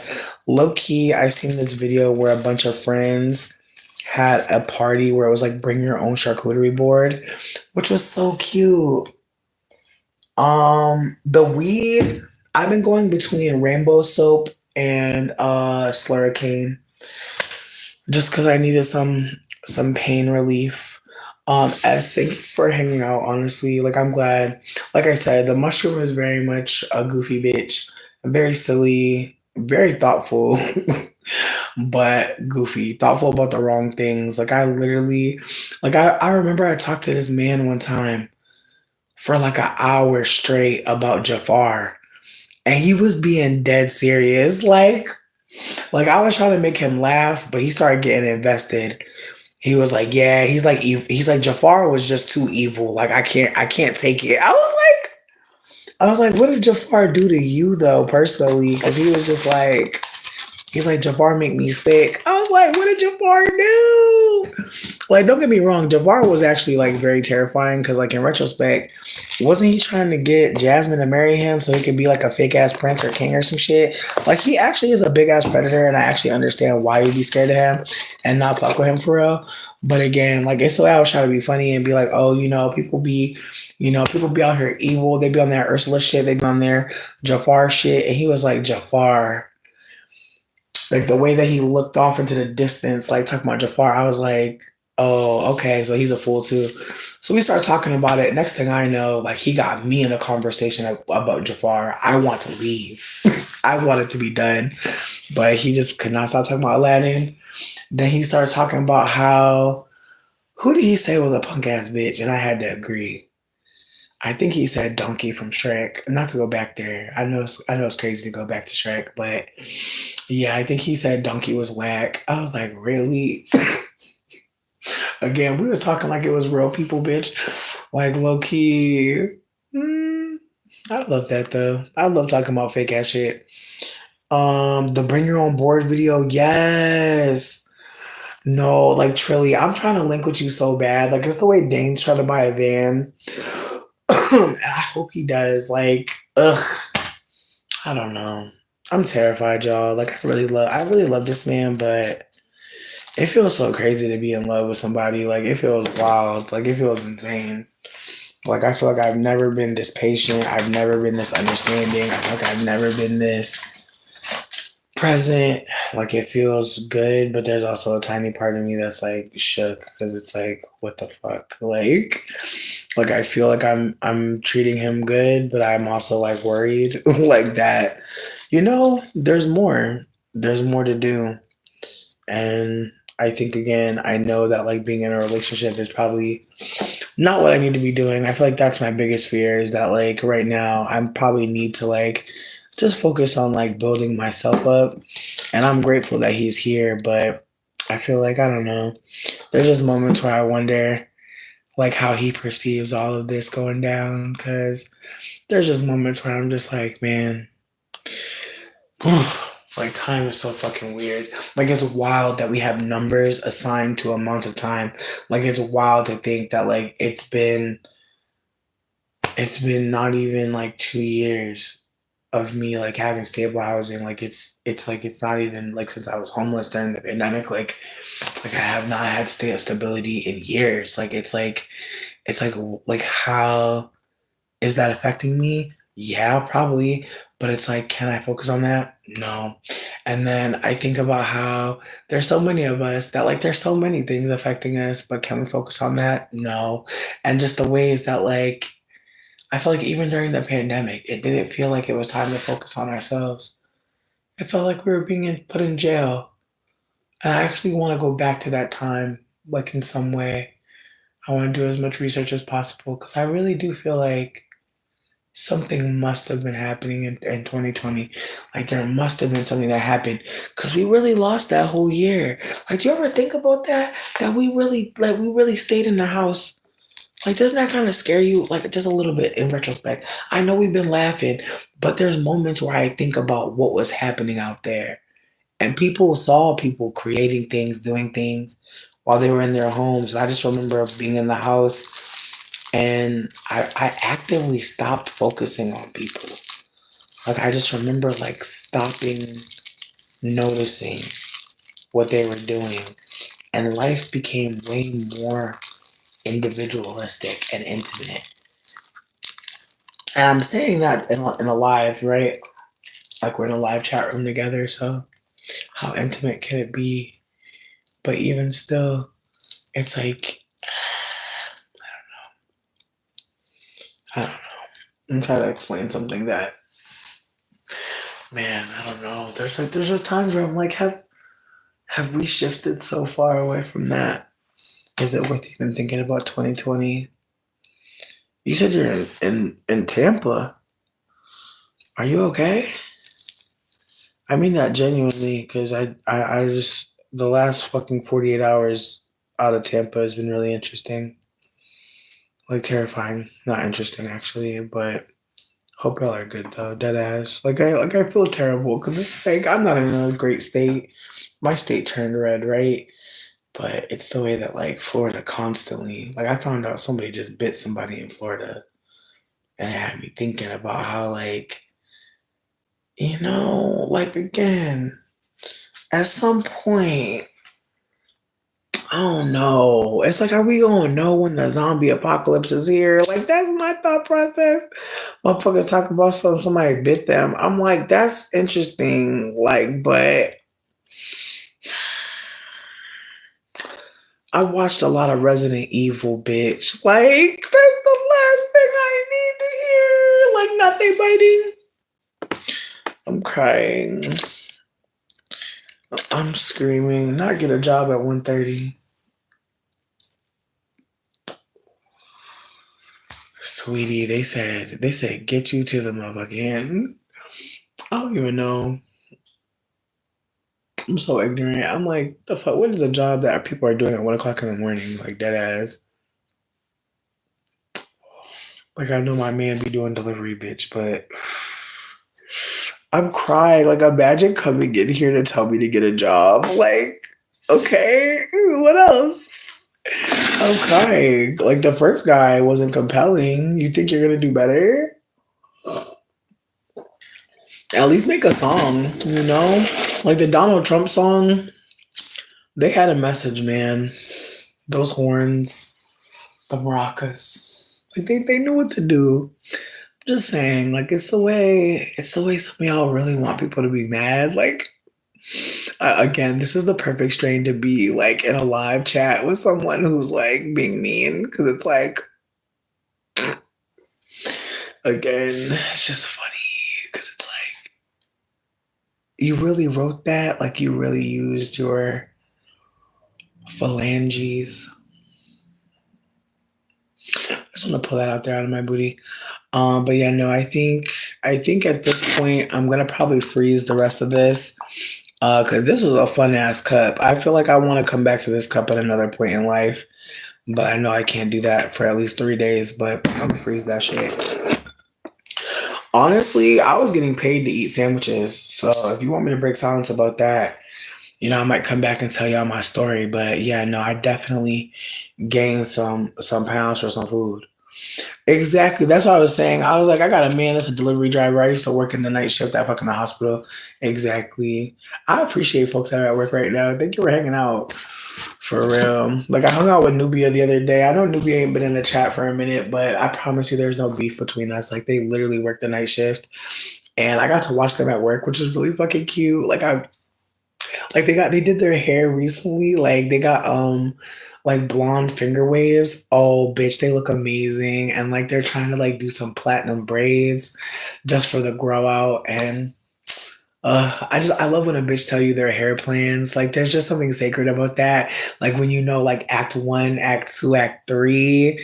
Like I don't know. Like there's just moments like in like femhood or femship where like your friend is really telling you like, yeah, girl, I got a costume change. I got a wardrobe change. I'm like, oh, okay. Like I live for like the canon event of like your friend turning like going ginger, going red. I love the moment when the girlie like buys the black dye and she's like, it's done. I'm going back to the black dye. I live for the moment when the girlies think that they're gonna get highlights. I live for the highlights friends, the friends that want the face framing highlight, the friends that want the balayage. I live for that moment. I feel like that's one thing about being a femme that's so exciting is like all the fucking plot twists. Like look at like babe, can you imagine? Can you imagine? Like, look, like you see how they are. I appreciate you, Trilly, but you see how they are. Like, they're so caught up. They're so caught up. Like, it's the way white supremacy really has them focused and trying to assert their betterness. When if you're better than people, like if you really are better, you would just be it. Like, if you really are superior, you would just be it. You wouldn't have to tell us that. And so it's the way that white people are going a little hard, protesting a little hard to be what? You know? Like, hmm. But again, it's the way the master is masterful, bitch, because I'm not even going to play like I even understood how deep the shit went. Like, even as I've said before, even me thinking with a whole white passing mama, I was a black woman is a psychological operation that is still being explored to this day. There are so many mixed people like myself who overappraise their black ancestry, meaning that they're a black person, and take up a lot of space. I feel like that's part of why I'll never leave because there's going to be conversations that come up where it's like, yeah, and black folks have been saying this, you know, and this has been something that's been uplifted. And I want to just be here for when like the mixed elders are needed. Like I feel like that's my thought process. I'm just trying to get ready to be a mixed elder.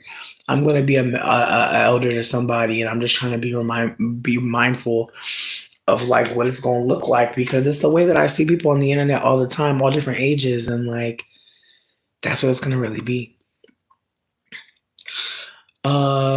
Troy, you saying us whites, I just want to hold that like whiteness literally erases its ancestry. Like the idea that any white person calling themselves us, like who do you mean? You know?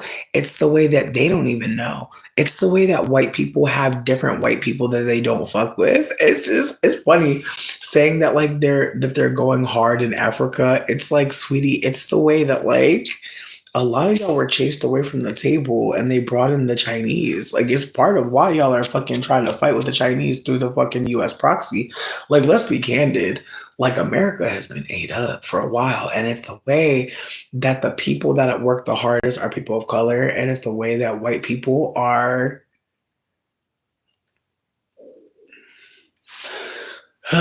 instead of acknowledging that they have been actively harming black people, actively been trying to sabotage black people. Like that's what like I wish that we could be candid. That is what's happening. America has absolutely tried to harm black people to the point where it's harming itself now. Racism is very expensive, and white people thought that they would always have doctor money. They thought they'd always have college money.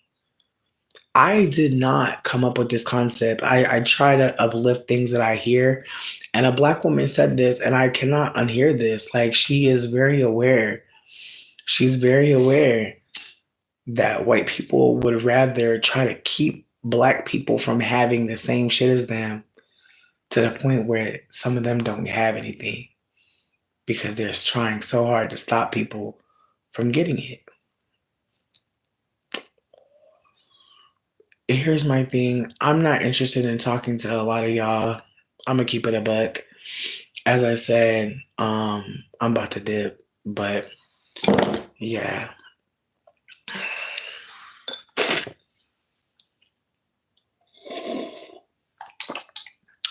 This was such a fun little trip though. Just thank y'all for smoking with me and vibing with me. I know a bunch of weird people came in. They think I'm gonna really give them my energy. Oh, sweetie, no. Sweetie, no. Oh, damn. That could have been a mess. Bitch, I forgot about green screen. Bitch, I forgot that I could show y'all funny shit. Oh my god, I'm so glad that I forgot about. I'm so glad I forgot, but I'm so happy I remembered now because I have something really funny to show y'all. Um, damn, I can't remember what this last thing was. Oh, it was nachos. Sweetie, I'm so sorry, sweetie. Sweetie. Also, somebody called me a nasty tail for saying that like you can still fuck while you're on your period. People were very mad at me for this take, which I just want to be candid. Do I fuck on my period? If I want to, typically no, just because I feel like, sweetie, like let that girl do her thing. Like let nature do its work. But if you want your period to be shorter, definitely fuck on it. Like, don't take no concoctions, like, please. But this woman was taking concoctions to not like go through stuff. Also, sidebar, this man's profile, sweetie, sweetie, sweetie, the bio. Oh wait, no, that's not the bio. I'm sick. Damn, I didn't get it. I didn't get. Wait, did I? No, I didn't get the bio. I'm sad. Oh, Jay, you're so sweet. Thank you for stopping in. Thank you for being a sweetie. There's a lot of stuff going on.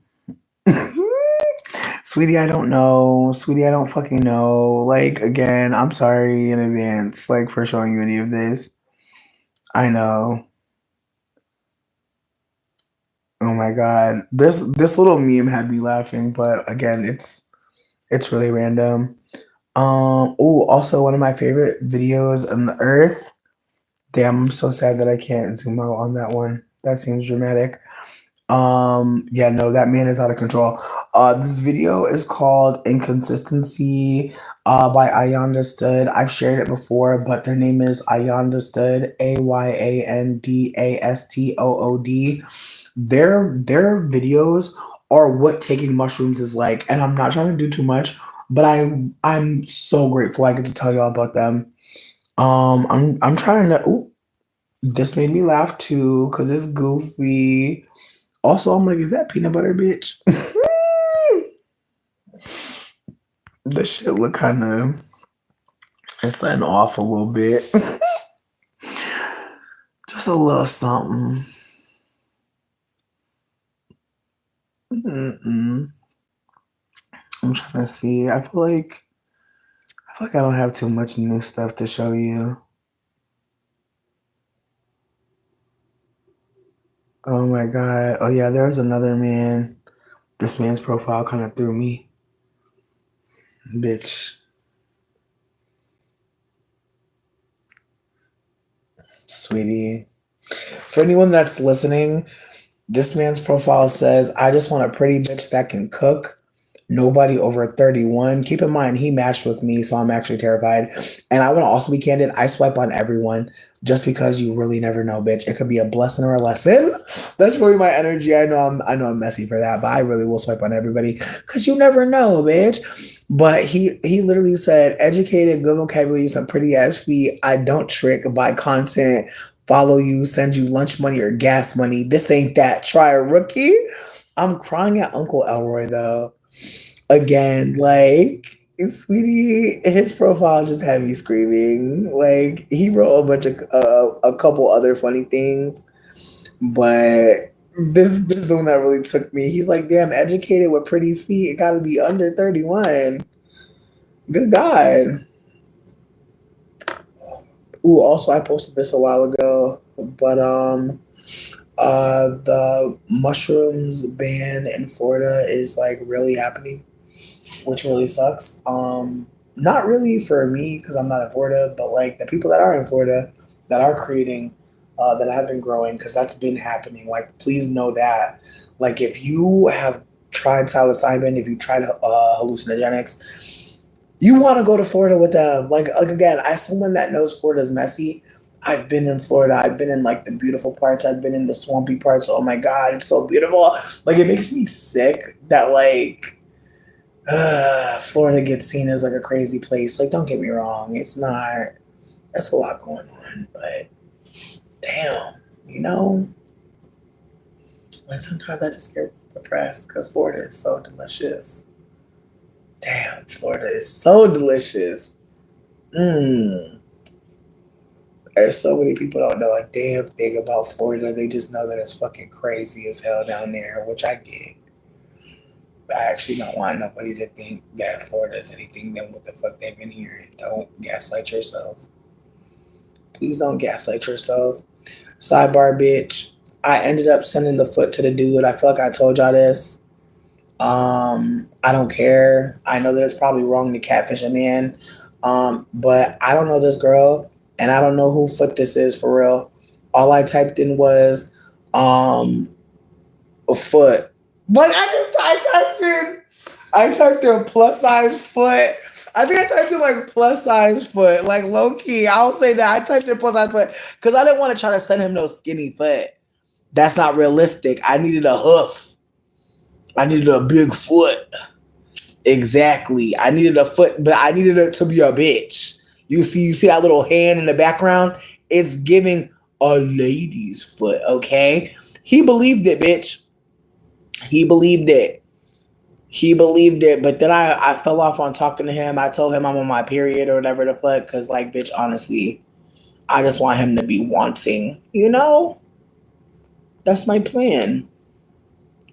I'm a mess. I know. Sidebar, this is unacceptable. Why are ring pops $1? Sweetie. No, I didn't get the tamales, bitch. I don't want to hang out with him. Like, I feel like that's the thing. Like, I'm at a point where, like, I really don't want to kick it with him or his mama. And I know I gotta meet the mama or him to get the fucking tamales. Like, sweetie, it's the way I really just want them to drop off the shit, but that's not possible because I got my feet involved. I done put my foot in it, bitch. I done put my foot in it. And now who got tamales? Nobody. Now I'm tamale-less. I don't like this. I don't know how to get the upper hand at this point. I feel like I'm very close to buying a fake foot just so that I could have something for him to rub upon while I eat the tamales. Because I'm not against kicking it with him. Like, I just really don't want to involve my feet. But I'm like, damn, I wonder if he needs the foot to be alive. That's where I'm at. I'm like, what's up with cadaver feet? I'm like, what if my foot was dead? Would you still suck on my toe if it was dead? Like, I got to ask a lot of questions now. And I don't know how to get there organically, you know? It's a lot. I don't know. I think I might just pay for this. At this point, I might just pay for him, bitch. Because I feel like I got way too much drama going on. And again, as I said, like, you know, there's a reason why you catfish to somebody's foot. Like, you know, there's clearly no foot business happening over here. So yeah, I'm just trying to figure out like what kind of foot he's looking for. Like, do it gotta be alive? And I feel like based on what he said already, like I think the foot do gotta be alive. So I don't know, friend. I think I might have played myself. I think I might have played myself out of these tamales. But again, if I'm being super candid, I feel like a man will let you get away with a lot. Like, I feel like if a man, I done already sent him a foot. Like, I feel like he already know that I'm down for something. You know, he knows I'm down to share something. Like, so far, he's gotten a foot out of me. So far, he got one foot pic. I ain't sent no more pics. I sent that one pic as a teaser. Because I ain't know if he was a souls or, you know, I ain't know if he cared about the bottom of the foot or the top. I'm not into that kink. I really don't know. I'm like, is it fucked up if I send a pinky toe? Like, is it fucked up if I send a pinky toe? I don't know. I low-key want to ask him. I low-key want to do a podcast just to, like, figure it out once and for all. Like, I want to ask the feet people questions. Like, what is a good foot to you? Like, what does it look like? What does it taste like? What does it smell like? Like, give me more info on the toe. I really want to know, just so I can, just so I could like figure out what's going on over here. Because, like I said, I feel like I got the perfect feet for somebody, but I just need to figure it out. You know, I'm over here trying to find another photo to show y'all, and I think we just got another meme. Oh damn, bitch! And now it's all blown out. Basically, it's saying, "I care about your interests. Don't shut the fuck up." And that's really how I want to leave y'all. Like, I really hope y'all all create your own content. It's very much the time for you if you've ever been feeling like that. You don't have to be perfect at creating content. You can really treat it like an audio diary, babe. Like you remember MTV had that like video diary series or something. I'm blanking on it a little bit, but I just think like it might be helpful for somebody to just talk their shit out on the camera. You may really not be a person that does, videos where you're right there. Like maybe you're doing videos where you're writing something. Maybe we're reading your words. I don't know. But I just want to encourage anybody out there who's been just a listener, but you have so much to offer and like maybe you just don't know where to do it. I don't know what else I want to create or where else I want to create, but I know that being here has been a big part of me existing, having confidence, feeling comfortable to express. Like it's meant a lot to me, and I'm grateful that I get to come back here on this app and I get to read old comments from people that really cared about what I was saying. Um, it feels really beautiful to be able to be here still after all the time that's passed and feel like I've learned a lot along the way, but also that I know there's so much more. And I'm excited. I'm excited to see what the future holds. I know I've been trying to ask more questions about Dane, and like his just like the ways that he has explained like how he sees indigeneity and just all the layers, like there's so many things. And again, going back to the foot combo, like I really wonder like what's going on with that. Like again, I'm not interested in feet, but I really want to know like what's up. Like again, I don't know what kind of podcast I'm about to create. I'm also not on cam anymore because I have no way of keeping my titties in my shirt. Like I'm pretty sure I flashed you. I am so sorry, genuinely. And also, I should have charged somebody. It's like I know somebody got a titty for free, and I'm sick. But anyways, getting back on topic. There's no fucking topic, bitch, and I'm actually trying to leave. Ah! Again, this mushroom is a fucking silly ass little loop. Bitch, not as Tuesday. Oh shit, you got me remembering that I started this shit Monday night. Damn. Like I said, I'm deleting this live. This live is from a cursed place. I'm crying. It's really not. I really needed to be in a more silly energy. I was really feeling kind of I was feeling kind of like that feeling you get before you like really mean to yourself or like you like just have like a moment of like a meltdown. Like I just felt like I know I'm not mad at myself. Like I literally had a whole real moment with myself where I was like, bitch, I'm not mad at you. Like I'm not mad at you. I'm not feeling no type of way about you. Like I actually don't want you to get hurt in this. Like I really want you to I really want some self-care, self-soothing. And sometimes we can get so locked into being mean to ourselves as an act of self-care. It's really tragic, but sometimes cussing yourself out do feel healing. It's not, but it can feel that way. I think as someone with anxious attachment, sometimes like going off, dragging some shit, it can feel like I'm letting something out, but really something else is building. And so I'm grateful I took mushrooms because it feels like I was able to laugh about a bunch of shit. I was able to contextualize a bunch of shit. I was able to also not think too much about how one of my ears feels underwater. Like I just was able to just remember like I get to laugh, I get to be silly and goofy, I get to like I don't have to have it all the fuck together. It actually would be insane if I did.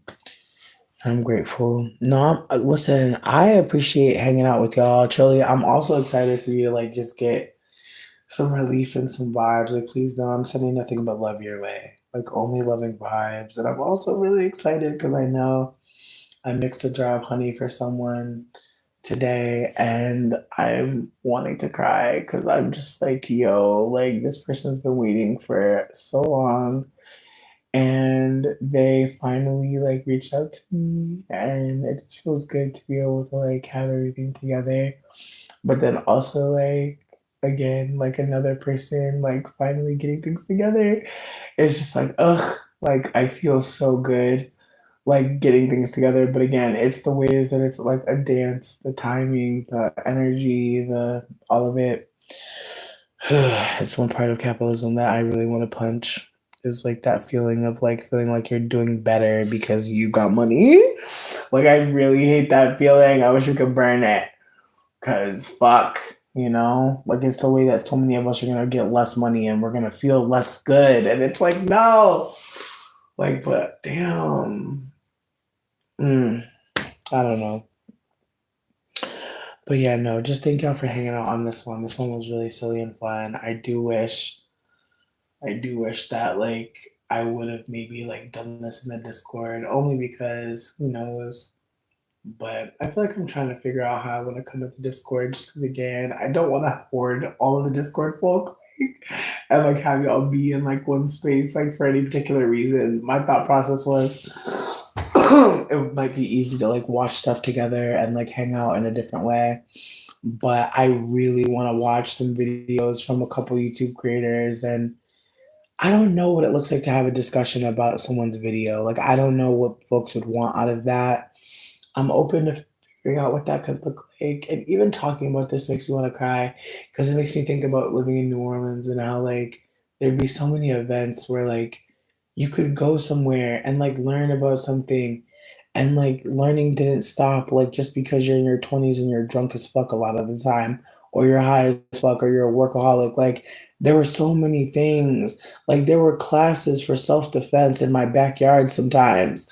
Like, I think about, like, like I think about how things exist because queer people exist and like queer people are so protective and so loving and so thoughtful and like again it's the way that we live in a world that's like constantly trying to get us to forget or erase or relegate queerness to like 1 month or one app and it's frustrating. Like it's so fucking tiring to really think about how our world really hates queer people. Like it really hates queer people, but especially like black queer people, black trans people, black folks that have multiple marginalized identities. Like it's layered, but I want to just take the time and space to acknowledge that we are living on stolen land that has also brought folks over from many places to work it, and that's never stopped. It's the way that we see black and brown people succeeding in so many different fields, but it's the way that they're actively being written out of large portions of government and large portions of the armed services, which in ways I'm grateful. I'm grateful that these people are being released, but there's a part of me that knows that they're not being released for anything good. Again, like it's the way that this world is anti black. Please don't let it fool you.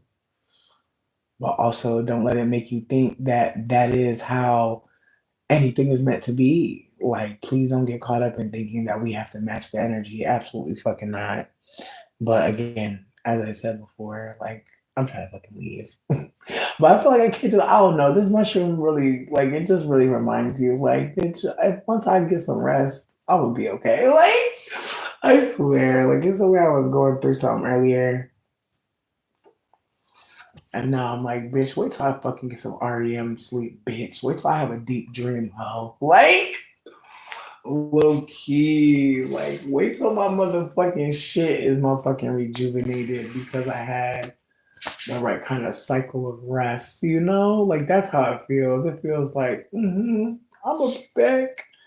You can't stop me. You can't kill me. I'm a bad bitch. Like, that's how it feels. Let me see. I feel like there's got to be something else on my phone to get a little giggle at. Cause I be taking screenshots of shit that be blowing my mind. I be very surprised a lot of times and stuff. Yo, sidebar, can we talk about how many people are mad at me because I have talked about fucking Meghan Markle? Now hear me out, hear me out. Do I think that how people have treated Meghan Markle makes sense? Of course not. But I also want to be candid that like, Meghan Markle is gonna be okay, you guys. Like I just want y'all to know she is going to be just fine. Her and her man, they're gonna be fine. But what's not fine to me, and what I really want people to look into is Megan and these bags, bitch. Like I hate to say this, but it's giving like these brown women in Africa are creating these bags. They're sending them to Italy for labeling.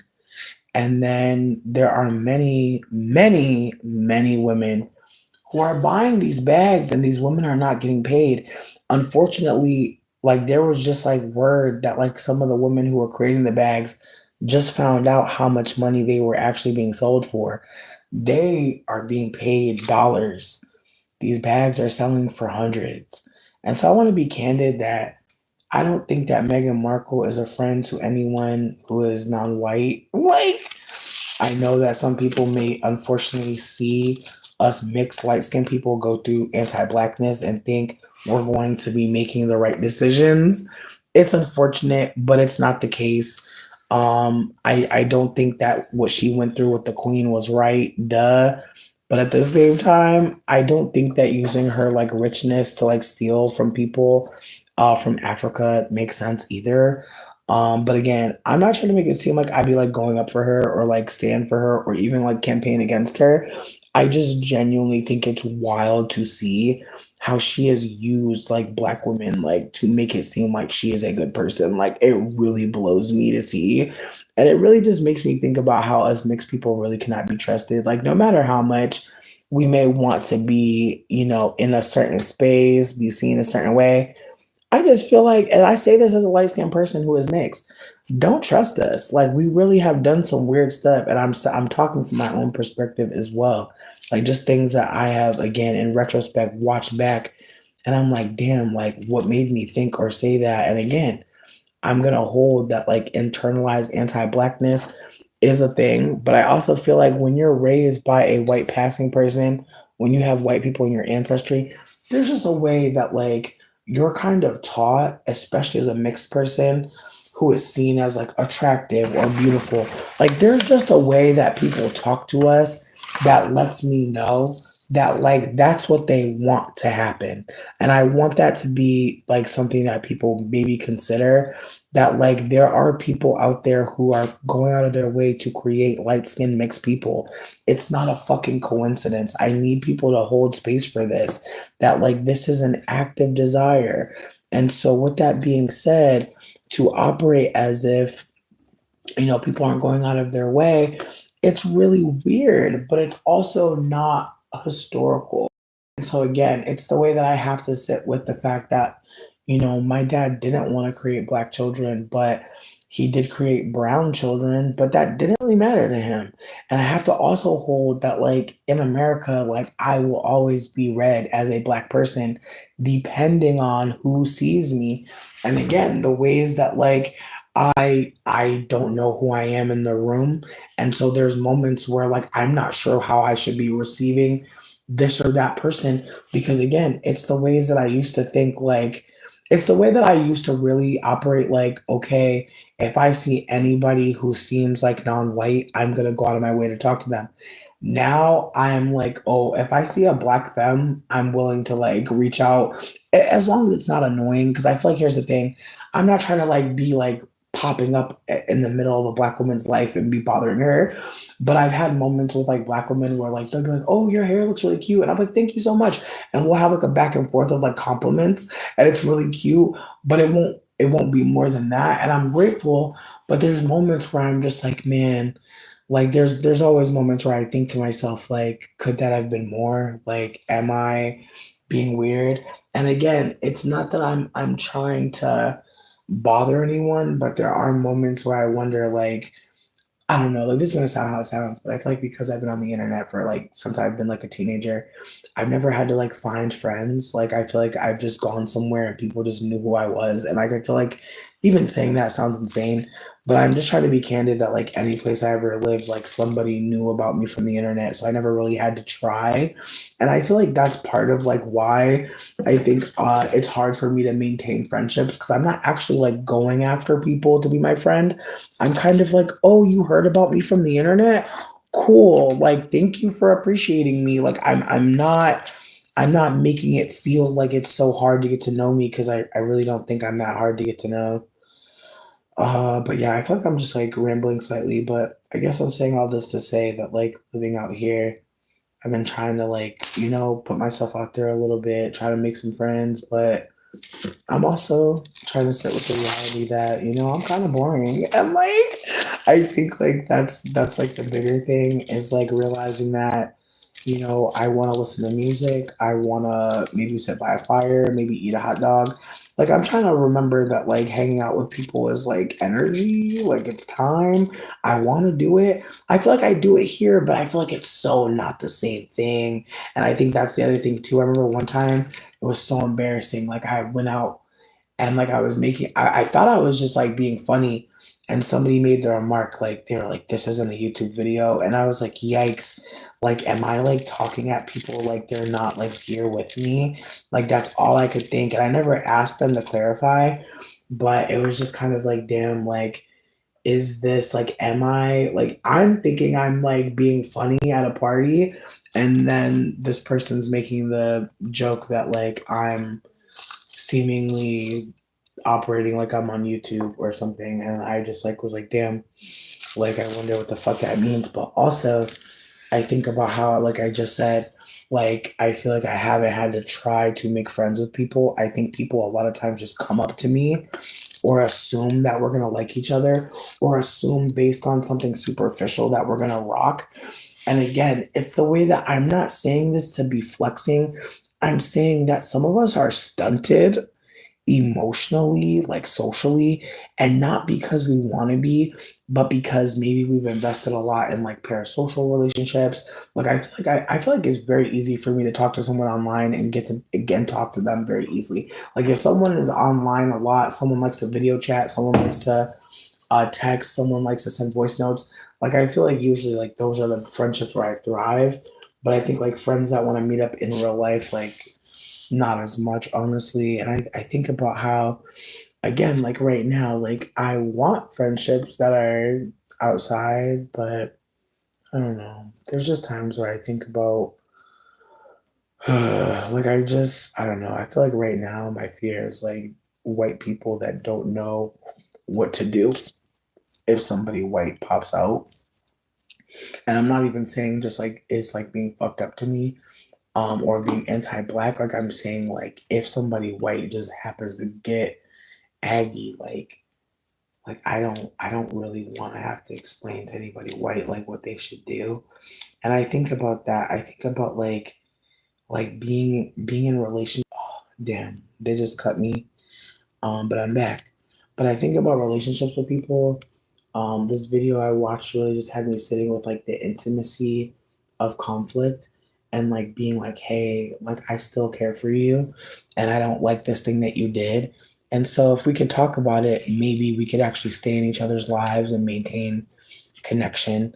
And like again, like that feeling of like I didn't like this thing this person did, but I still want them in my life and knowing that like they could totally fuck up. Like they could totally not be on point. Your friendship, relationship could actually really be over, but you're willing to, see what else is there. And just the ways that like nobody owes us that. Like there are people we're gonna meet. There are going to be people that we meet that have one experience with us that they don't like, and then we never hear from them again, which feels wild as fuck. But it's so real that like sometimes like we just don't get anymore. Like we got whatever we got, and now that person doesn't know us. And then there's experiences where like you can have a lot of conflicts with someone where like you can remember, this year we had a conflict of this or that year, me and you didn't speak because of this or that. Like, I don't know. Like, there's just moments where I envy that. I envy people who know someone for a long time and know, like, we're friends for real. And, like, yeah, we've had disagreements, but we still love each other. We're still here for each other. We still have care and compassion for each other. Like, those are the connections that I'm just like, damn, yes. Like it hasn't been all perfect. I've been upset with you. I've been hurt by you. But I never was so hurt by you that I said I don't want to talk to you anymore.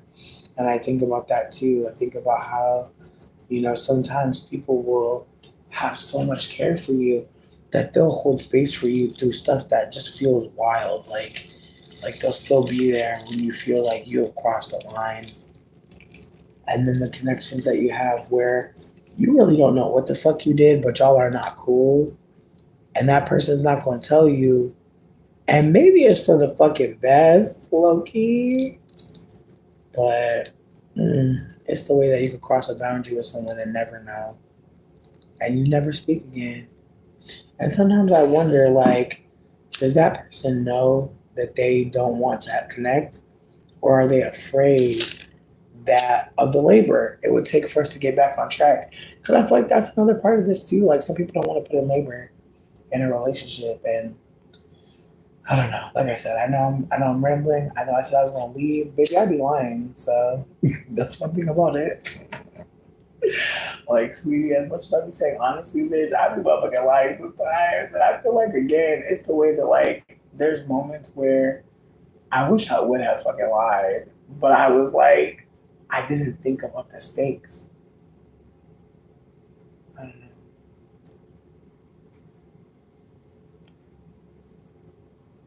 Sometimes I really think about how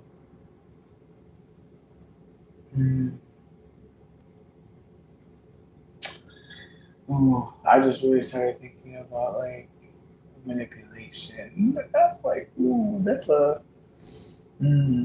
a path. I feel like what I'll say is this. I'm so fucking grateful that I get to think about all the things I've ever done. Even though sometimes it be haunting me. I'm just hella grateful that I get time to, like, actually think about why the fuck I did this shit. And I really hope y'all get that. I really hope everyone here gets a chance to look back at why the fuck you did what you did. Even if it don't really matter, lowest of keys, like, I really just hope you get a chance to, like, look back at why you did what you did. To be kinder to yourself, to remember, like, you were doing it live. You were doing it. There was no rehearsal. You was out here the whole time. I'm proud of you. Even if we don't know each other, even if we're really fucking perfect strangers, babes, like, I'm proud of you. I'm proud that you still, like, you ain't stopping. Like, you are not stopping. You may have days where you're not sure what the fuck you're doing, but you're still out here. I'm proud of you, truly. I'm proud of all of you. I know it's hard to be accepting kindness sometimes or just random love, but I really hope that we realize, like, that is free. And shit costs a lot these days, so I'm gonna take whatever the fuck is being offered to me that feels right, that feels good, that feels aligning. I'm so grateful. Y'all have a good night. Bye, babies. Thank you for everything.